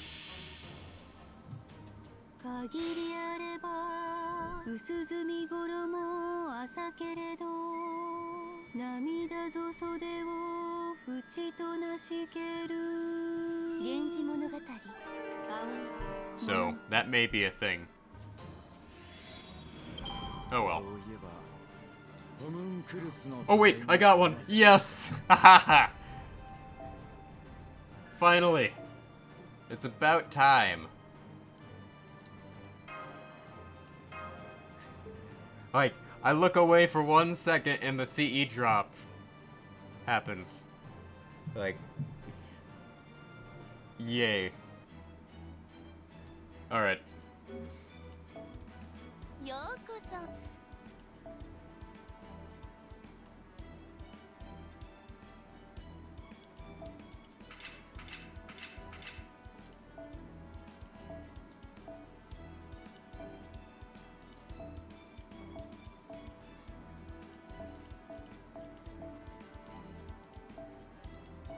Alright. There we go.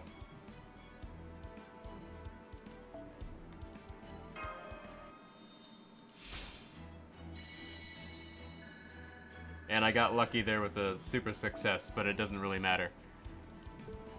Because the amount of EXP you need to level up a craft essence goes up exponentially. So, now I can, really kind of just, slap on the, event CEs here. So we'll bring one of each and go with that for now. All right, so whose bond do I want to increase now? Siegfried? Yeah, Siegfried's getting pretty close. So we'll bring along Siegfried. I like Siegfried as a character.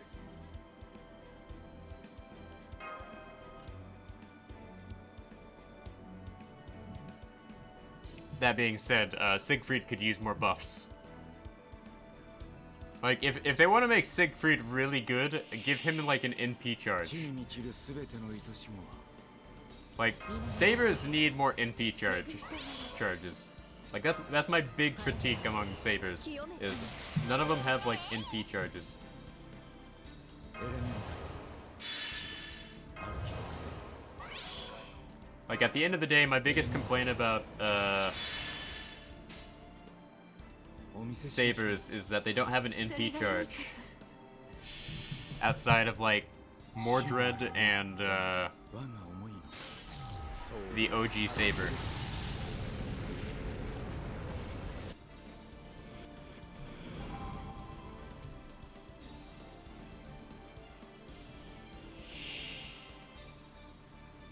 Like, that's my big complaint.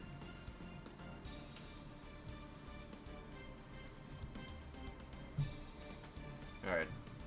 Let's keep going. And you know what? Maybe if I'm lucky, I'll actually get more CE drops.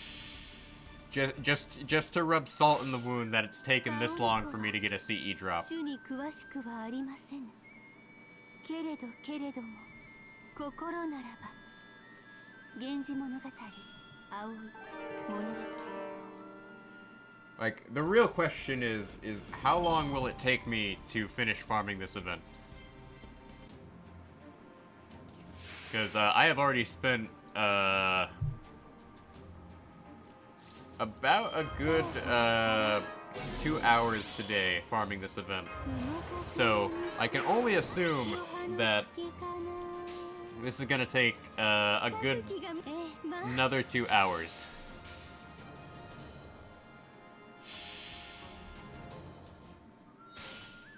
カオル子は主に詳しくはありません。けれども心ならば源氏物語青い物書 Oh, Gorilla Saber. Yeah, you're right. Gawain does have an NP charge. I'm like, wait a moment. I was wrong, apparently. Gawain does have an NP charge. I have brought shame on me for forgetting this.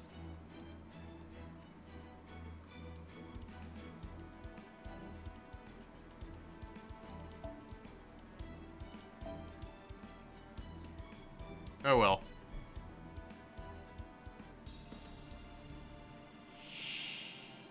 地に満ちるすべての愛しもは僕の星の輝きです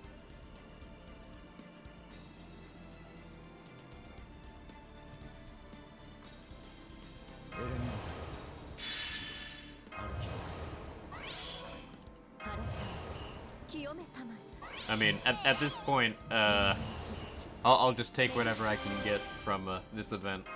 エレメンタルお見せしましょう我が真なる栄我が思いのソウルを晴らせる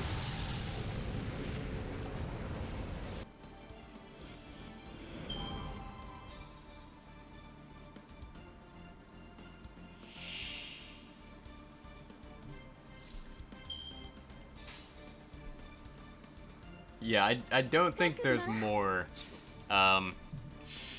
Like, let me look at sabers. Let's see here.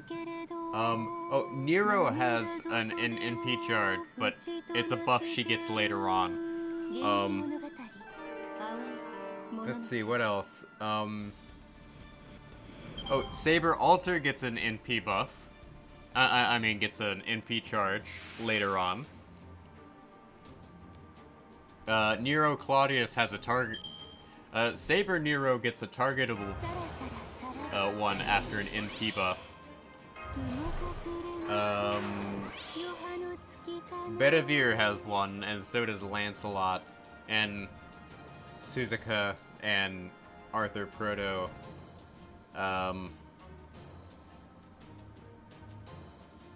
And that's about it, actually. Oh, Karna and Muramasa do. But we don't get those for, like, a year. We don't get all of those for, like, a year now. That's, pretty sucky. Not gonna lie.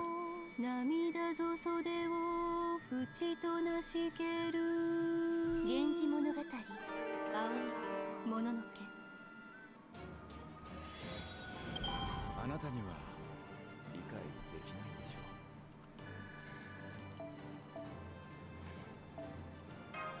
う。 Because that pretty much means we have to spend so much more time working on that.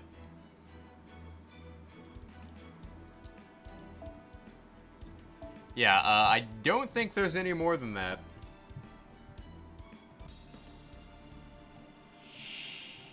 面白きことのありますように。 Meanwhile, the archers are sitting over there with like a ton of NP charge units that are all NP5. I mean that are all 5 stars. Looking at you, Ishtar and Napoleon. Why do they get to be 5 stars with like a full 50 charge? And oh, let's not forget Tesla with his 50% charge. Just rubbing salt in the wound there. Yet the Sabers don't have anyone who can like do a massive amount of like charging for themselves.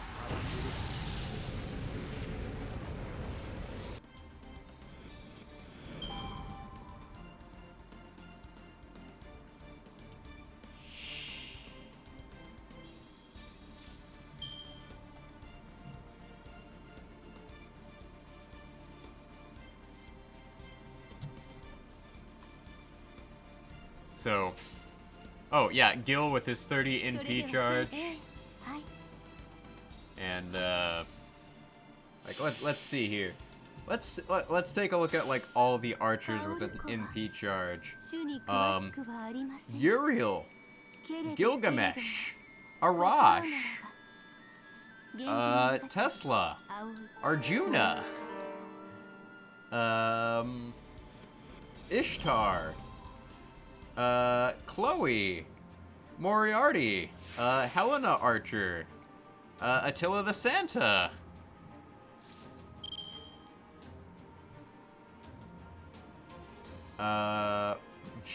John Archer, Napoleon,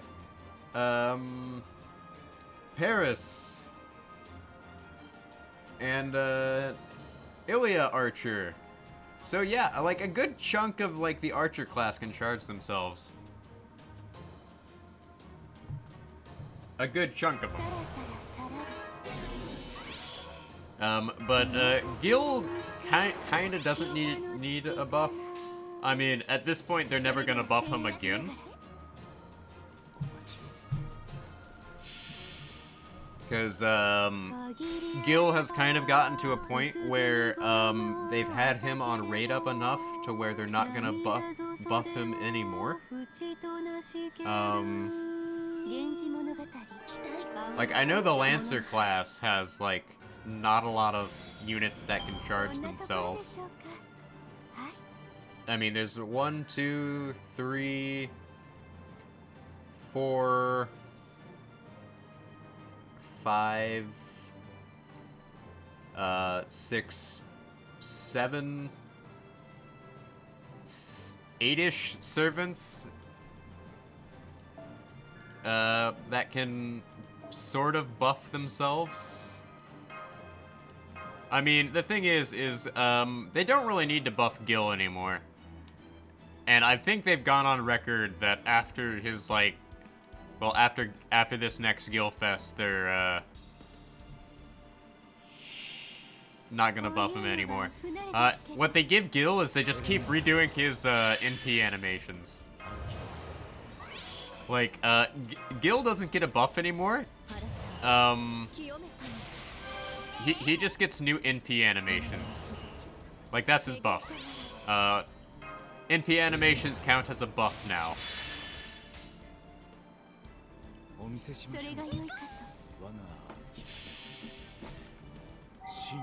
So NP animations are now considered buffs.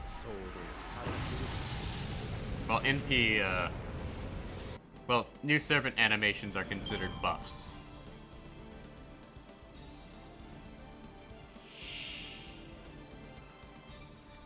So, We'll go with that. それ、はい。 Although there's not really much we can do with Gil's kit anyways. カオルコは I mean, 主に詳 he し has くは like ありません。 he has charisma. けれど I mean, you can only add on to that or make it slightly better. He has star weight. I mean, if it's a shorter animation, then technically it's a buff, but if it's a longer animation, it's a nerf. Technically. Like, I'm now realizing that, oh hey, they make his animation longer. That's technically a nerf. Oh no. I mean, did you see that, like, Arash animation update? That's clearly a nerf. Clearly. 限りあれば薄墨衣朝けれど涙ぞ袖を淵となしける源氏物語青いもののけ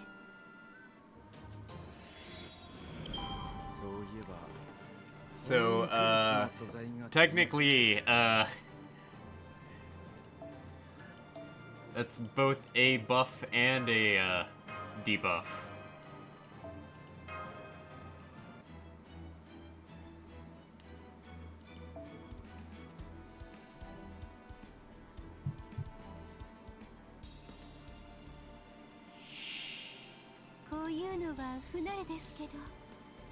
Like, I'm just saying that maybe they shouldn't have made Arash's NP longer. Maybe they should have made it shorter.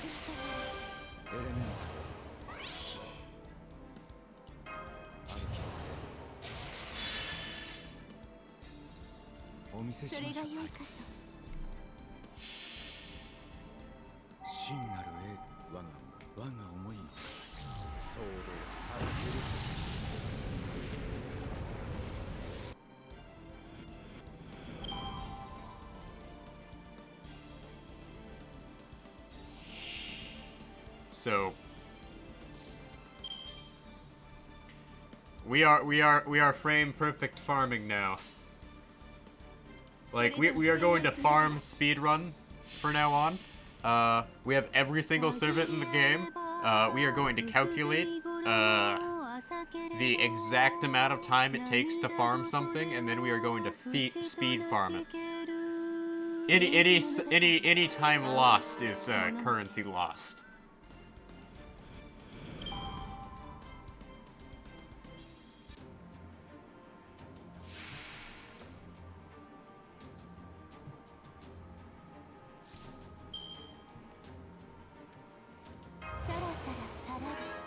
But considering how some people take their farming, I guess some people consider this to be very serious business.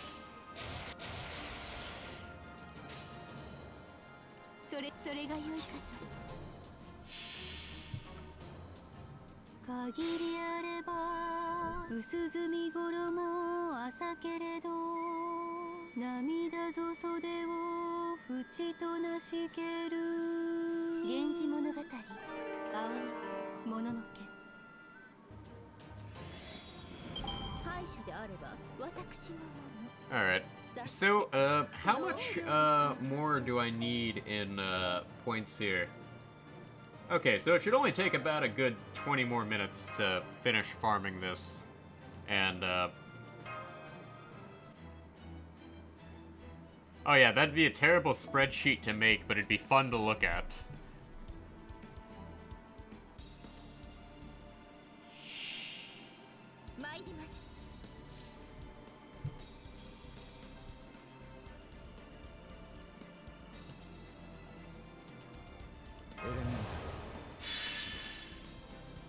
I mean, to be fair, I also am pretty good at reading spreadsheets, so I at least can understand a lot of the garbage that goes on into calculating stuff. Because being able to read spreadsheets is a very useful skill.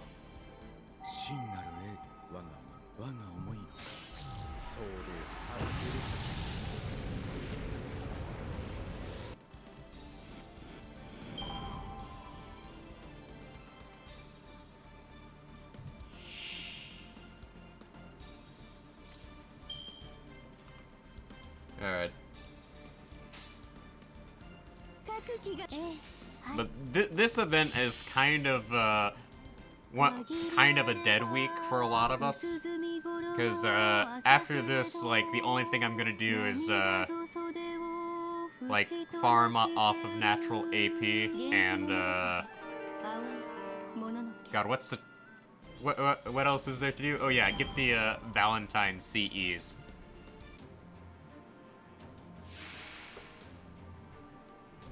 Because, I could totally use some of the Valentine CEs.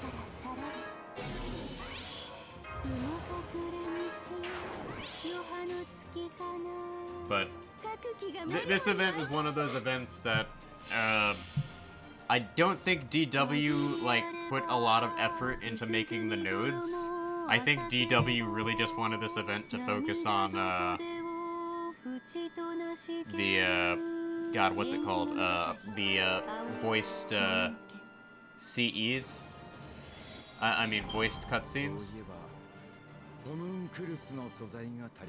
Which, to be fair, the voice cutscenes are nice. But let's not take away from the fact that all we have left to farm is just this assassin node that is clearly based around the 5-star servant featured in this event. Like, that's still kind of a problem.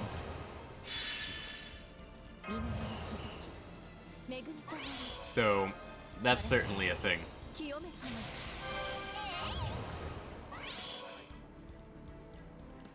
But I guess Murasaki being as good as she is in this event really makes up for it.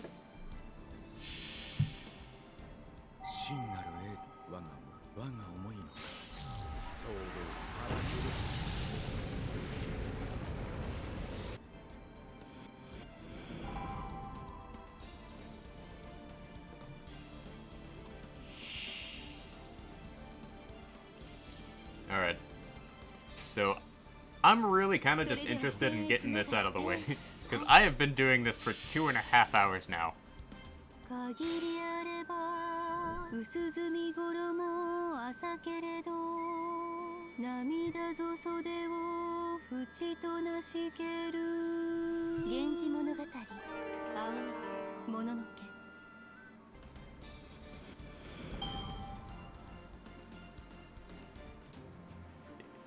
Yeah, like, this event is just super bland.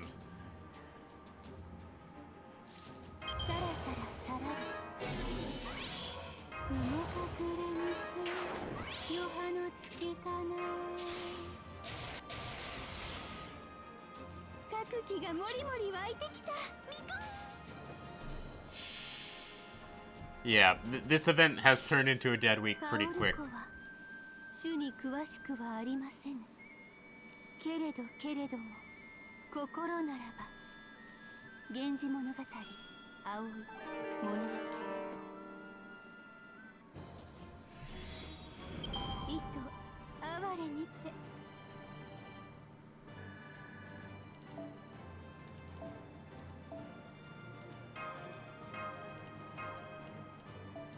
Alright. But yeah, this is pretty much Dead Week Central right now.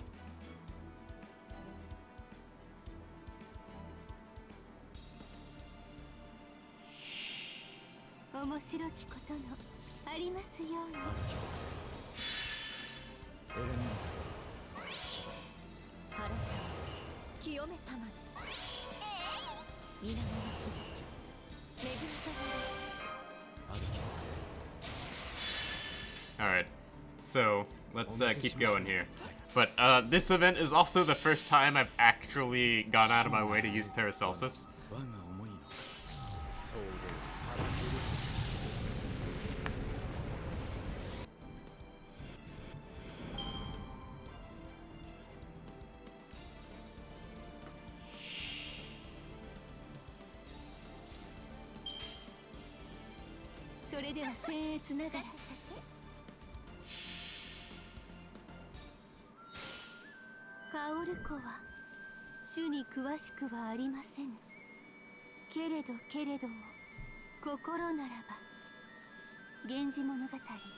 But as soon as I finish up this event, I'm probably gonna go work on other things I have to go do.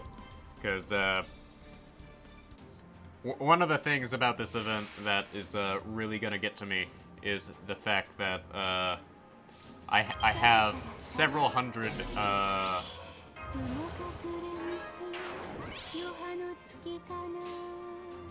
gosh, what's it called? I have several hundred Valentines to get. And that's gonna take like a couple hours.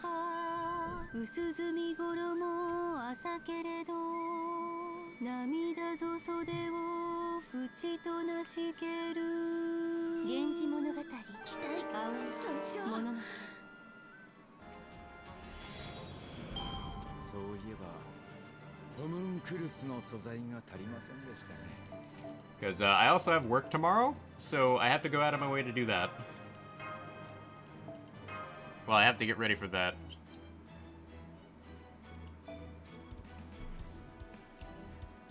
Well, I'm gonna watch all the cutscenes with the waifus, but I'm not gonna watch the cutscenes with the dudes.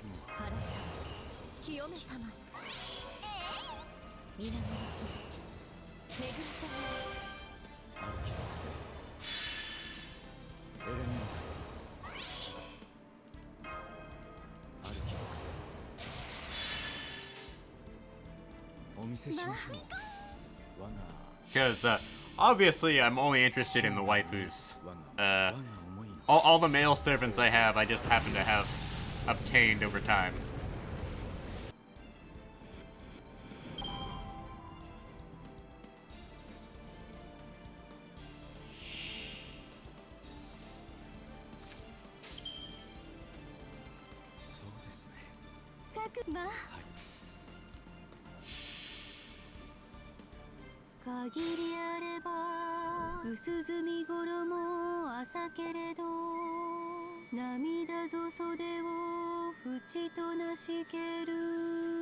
But Murasaki is definitely making this event super easy.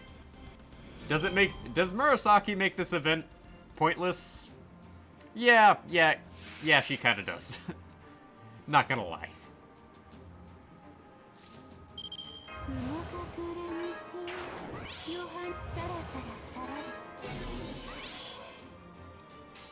Yeah, Murasaki kind of just makes all of the enemies in this event kind of pointless. Like, let's see here. Like, I know the next event is like CCC, I believe. So I could probably like start looking into what we're dealing with there.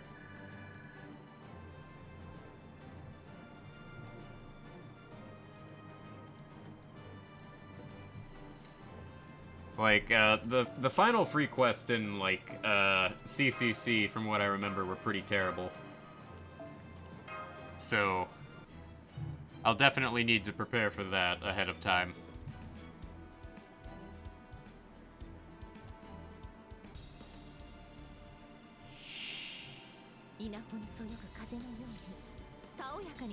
Yeah, the final quests for CCC are pretty terrible.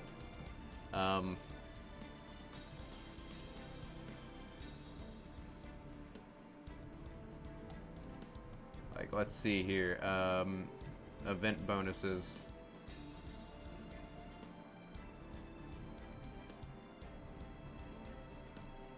Well, the good news is, I found out when Nero gets her, CE, I mean, NP charge. It's literally the next event.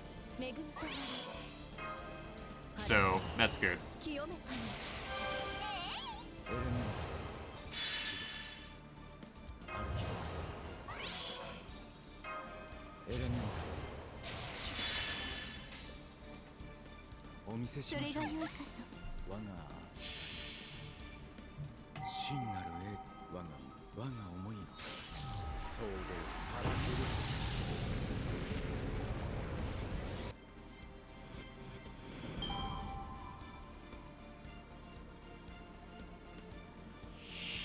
Alright, here we go. And I think I only need to do like 5 more runs of this, I hope. Otherwise, I will have a lot more to go.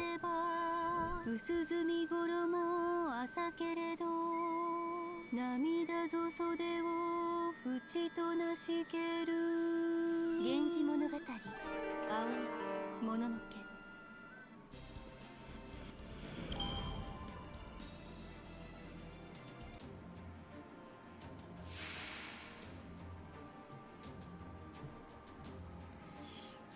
But also, one of the things I'm looking into is I'm looking into investing and saving money while playing this game. Because I'm going to be diverting funds from this game into investment funds so I can eventually buy a house. As well as savings. Because I'm now not paying for college anymore because I paid off my college stuff. I'm now transitioning to the next phase of my life where I'm dealing with trying to eventually move out of my family's place. Alright, so I'd say about 4 more runs.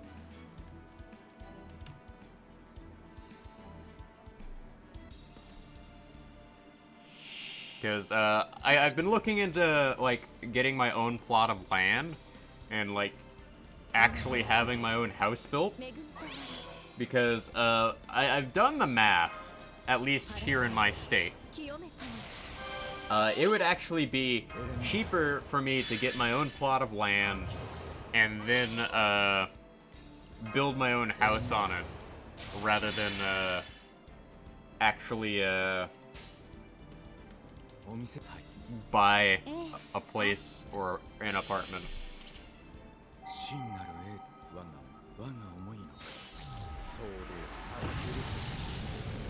So, realistically, all I would need is a room for my office, a room for myself, a living room, a kitchen, and a shower. Shower bathroom combo. So that's like a 5-room house. And I don't intend on getting married or anything anytime soon. So getting my own place is kind of something I'm looking into. But the issue is I need a place with internet access, because if I do go into teaching, online teaching will most likely be a thing from now on.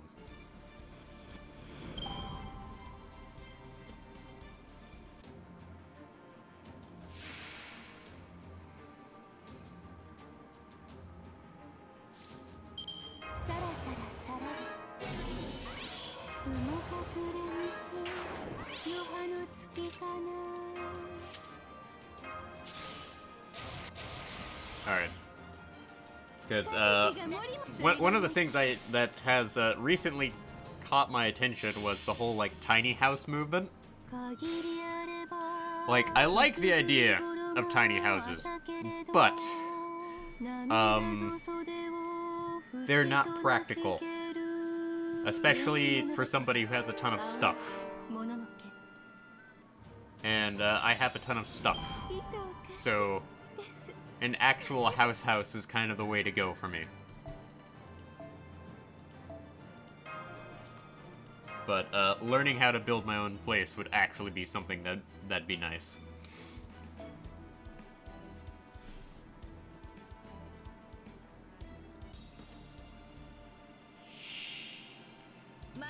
But, the whole building your own home thing has gotten pretty popular lately, and,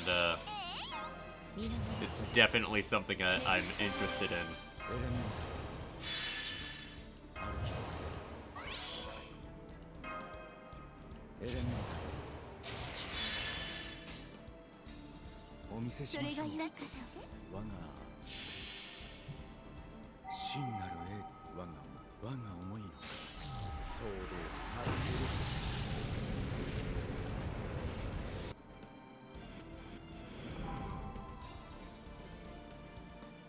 Because, basically, the issue is, here in the state of Indiana, where I'm from, housing, when I was initially about to move out, because I was supposed to move out a year ago, then every single school in my area shut down, causing me to lose my job. Apartment prices went from $500 a month to $1,000 a month, not including utilities. And things have only gotten more expensive since then, and I know in other places it's gotten worse. So I've done the math, and essentially there is no way I could actually afford to rent an apartment here in the state of Indiana on my pay.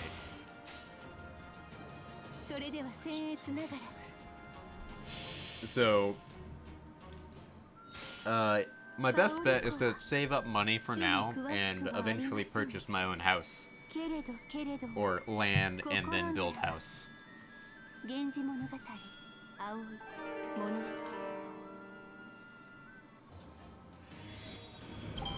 そういえばホムンクルスの素材が足りませんでしたね。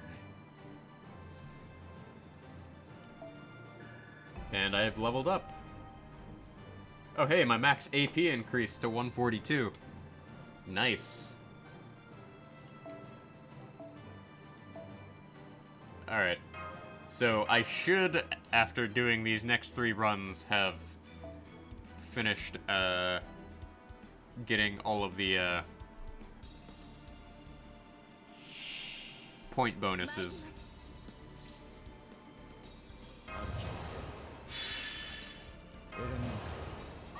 So I'm pretty much set to go. We've pretty much farmed this event out in 3 hours. お店しお待ちを。それが良いかと。真なる英我が思いのそうであるけれど。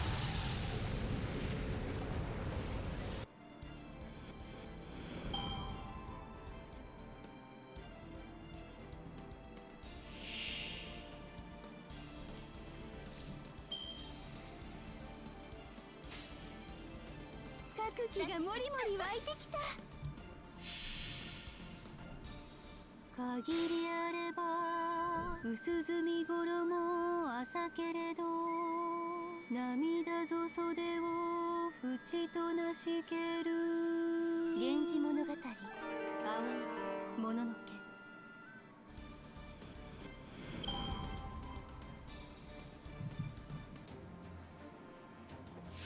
Alright, here we go. Oh no. Well, I've screwed up. I forgot to throw on the NP bonus.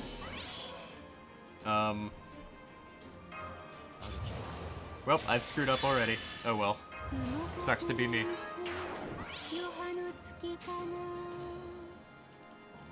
I have screwed the pooch here. 水よ。せーの。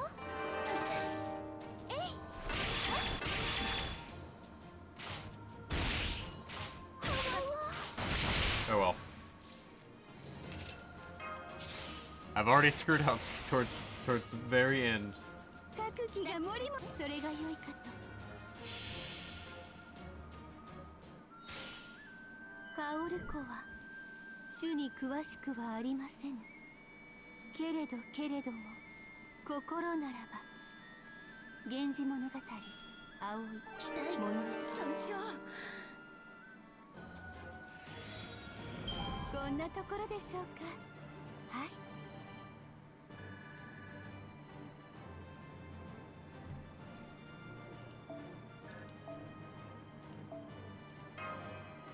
Alright.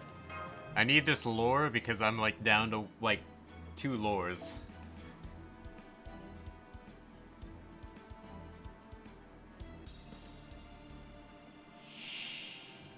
アベレージ1の魔術がいかなるものかある気がする。エレメンタル。 So let's go ahead and finish this up here. ある気がする。お見せしましょう。ええ、はい。我が光を真なる栄我が思いの総動腹減る。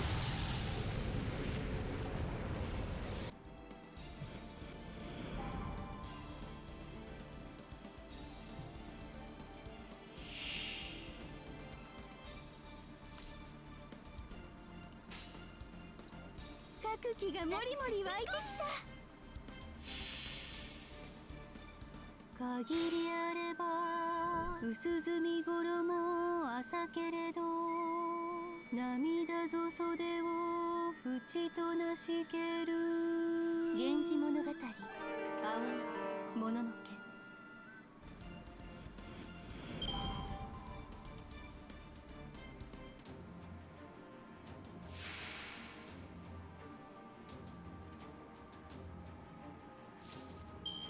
Alright, here we go. さらさらさら That lore is mine. 雲隠れ西余波の月かな。それええ、はい。限りあれば薄墨衣朝けれど涙ぞ袖を淵となしける。源氏物語青いもののけ。 There we go, we're done.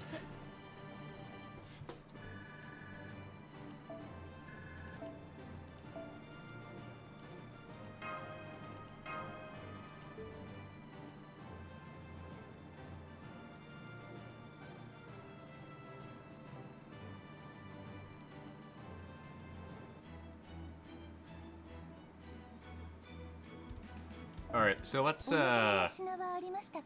clear out what I can get いらっ here. しゃいませ。こちらではお好きなアイテムをお選びください。いずれも良いし。なるほど。なかなかお目が高い。かしこまりました。ところで、 And I'm gonna have to farm the lesser nodes for 休憩と currency, いえばそう。 but 読書ですね。あ、今は忙しい the rest of です these, よね。そうですよね。はい。かしこまりました。 we're gonna have to wait a while. その品があなたの助けとなりますように。なるほど。なかなかお目が高い。すみません。ちょっと知ったかぶりをしました。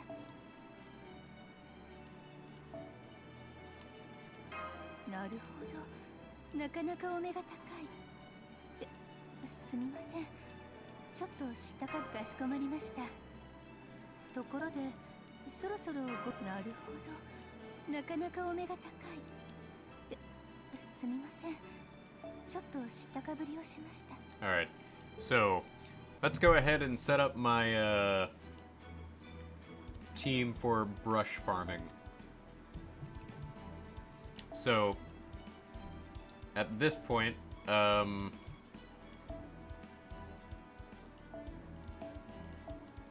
what I really need is anything with that.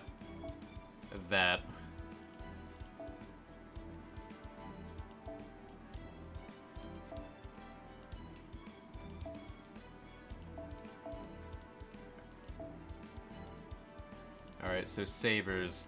So for this is gonna be my brush team.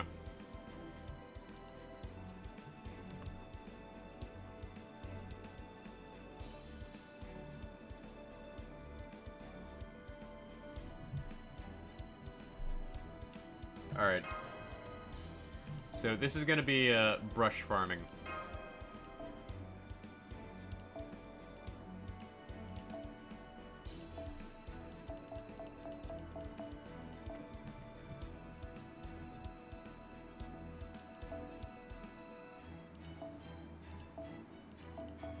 So this setup here requires using Saber and making sure that I have her maxed out there.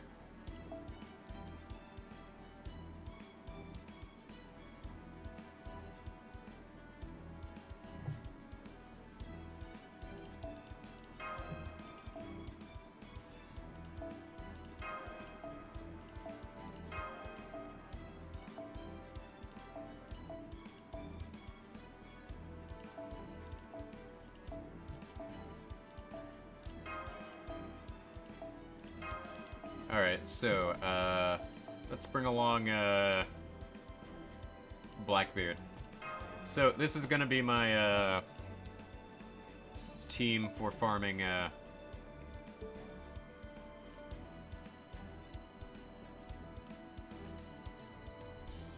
brushes. Wait, hold on a moment. Let's try something stupid.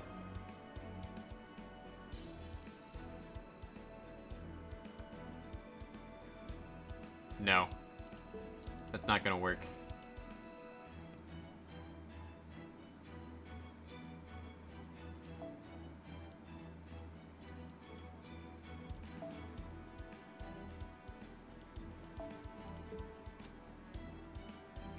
Yeah, we'll have to just settle with waiver.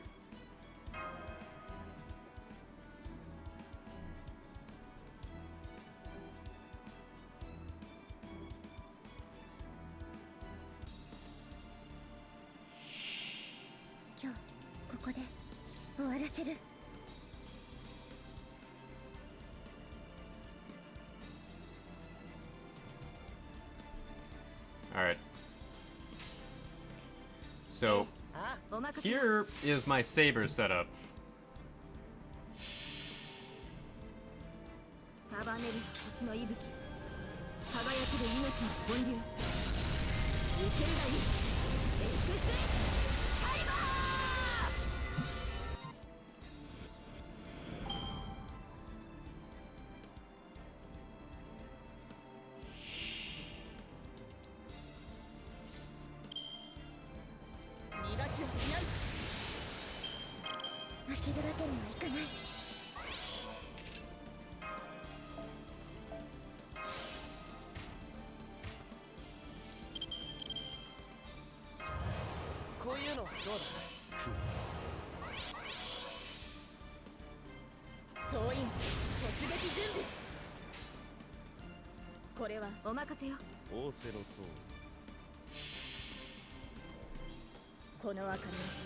Alright, so after I farm this, we're gonna be done. Because, it's, been 3 hours since I started streaming. And, there's not much else to farm here.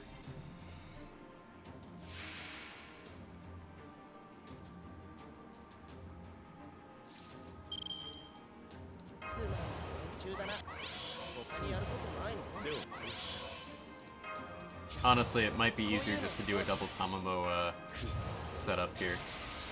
But I like the idea of being able to use this unique saber setup.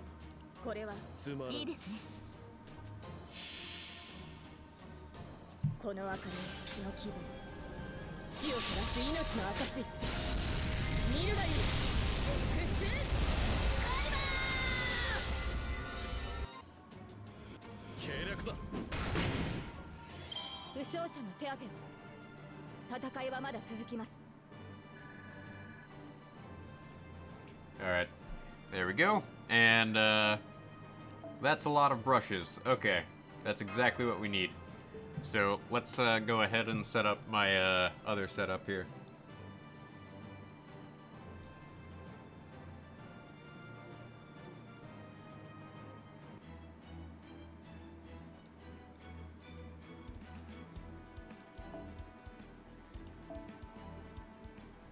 And this is gonna be what are these called? Ink.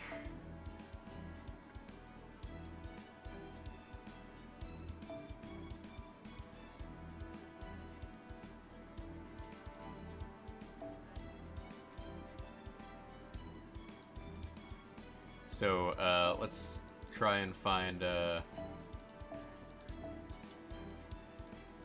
something here.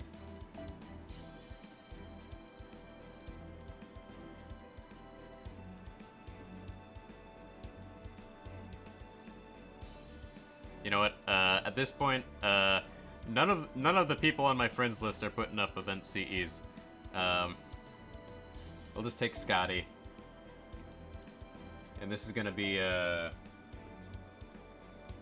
Ink.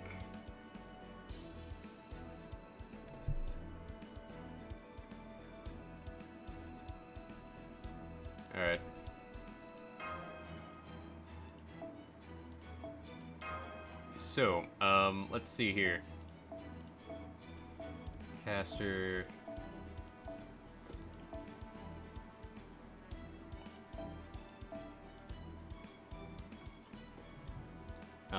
Okay, where's Paracelsus?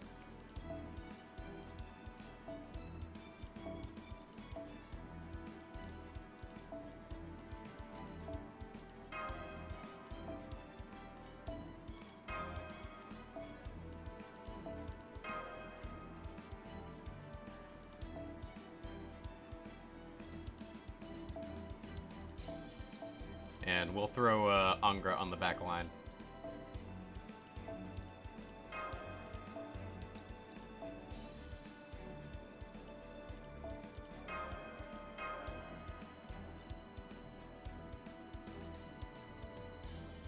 Alright, so. Oh, which CE? It doesn't really matter because I'm about to end off the stream. I'm just setting up a team for the lesser nodes because despite all of the farming I've done for the point ladder, I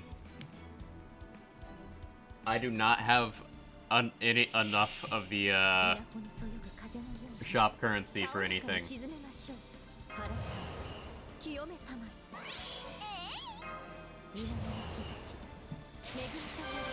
So let's go ahead and swippity swap.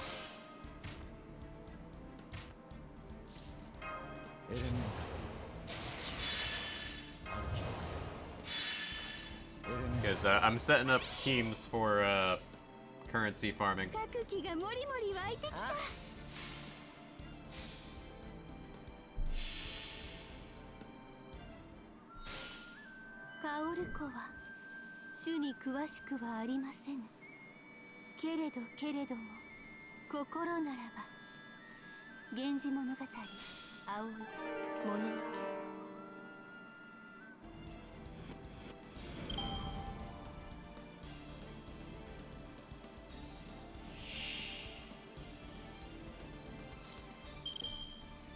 Alright, successful loop.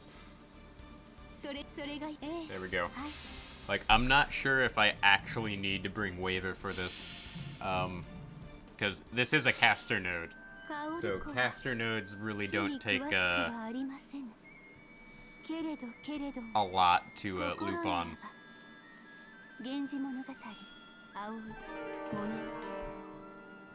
4-star MLB waiver on all slot, 3-star on MLB, and... Oh, okay. Good to know. Alright, so I'm just short of looping. Okay. That's good to know.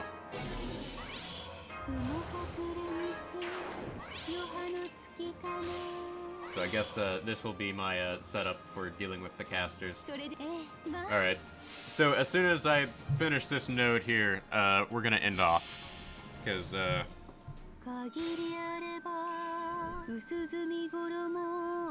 I've been streaming for 3 hours now, and it's been a long 3 hours.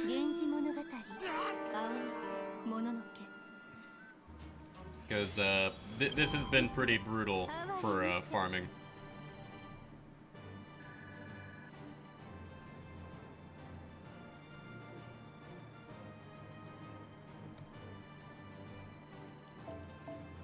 Alright, so let's go ahead and raid someone.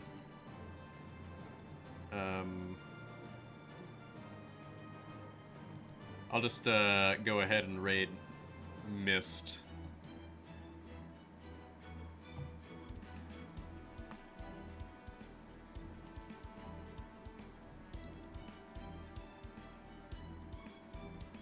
And let's go raid.